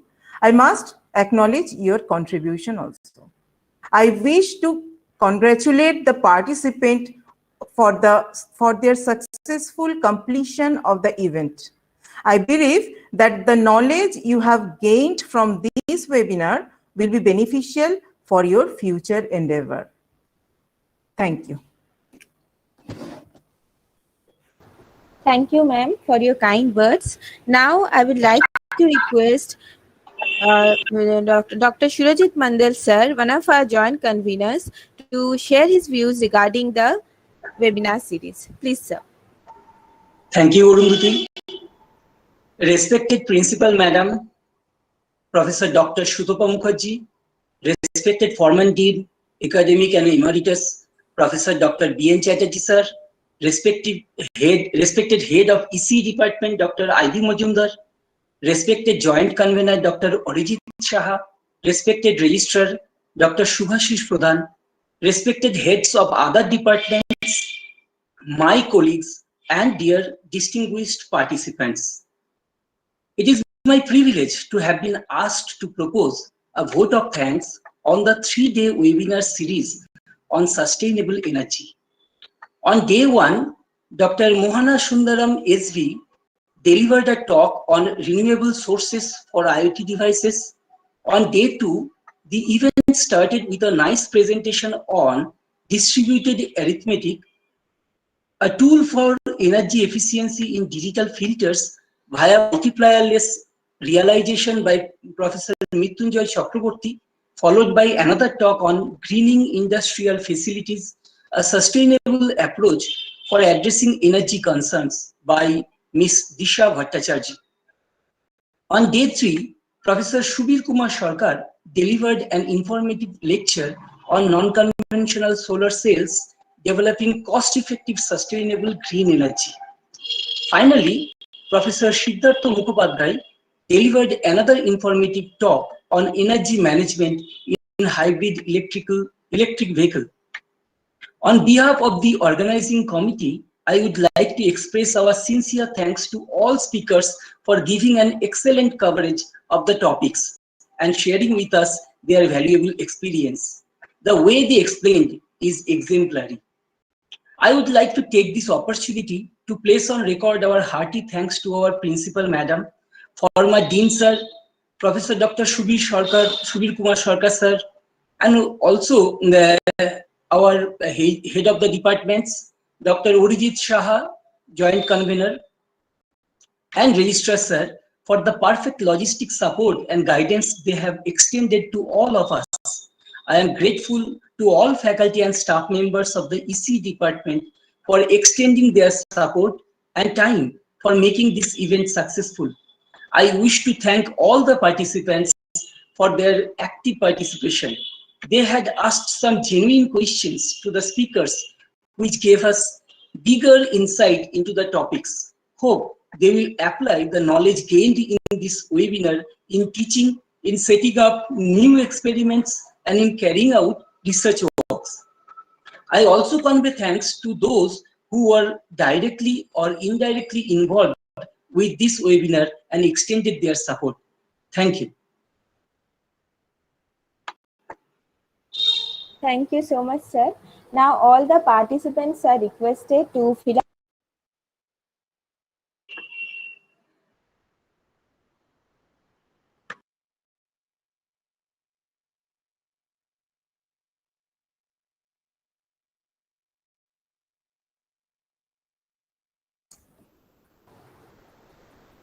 Participants are requested to fill in the feedback form that has been shared in the WhatsApp group.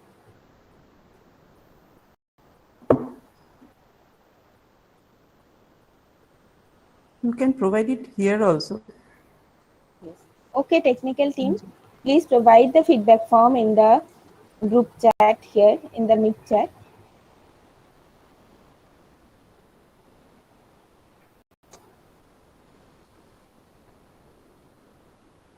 And it is also being shared in the WhatsApp group, so you can also find it there.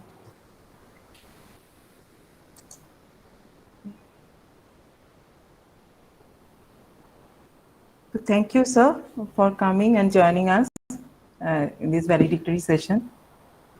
B.N. Thank Chatterjee, you. sir. Let us close this valedictory session. Yes, sir. Okay. Thank you. Thank you, sir. Thank you, sir.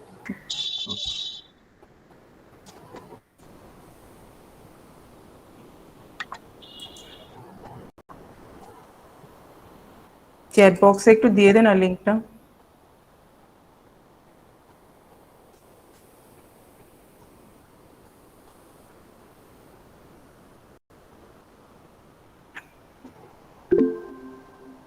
Thank you.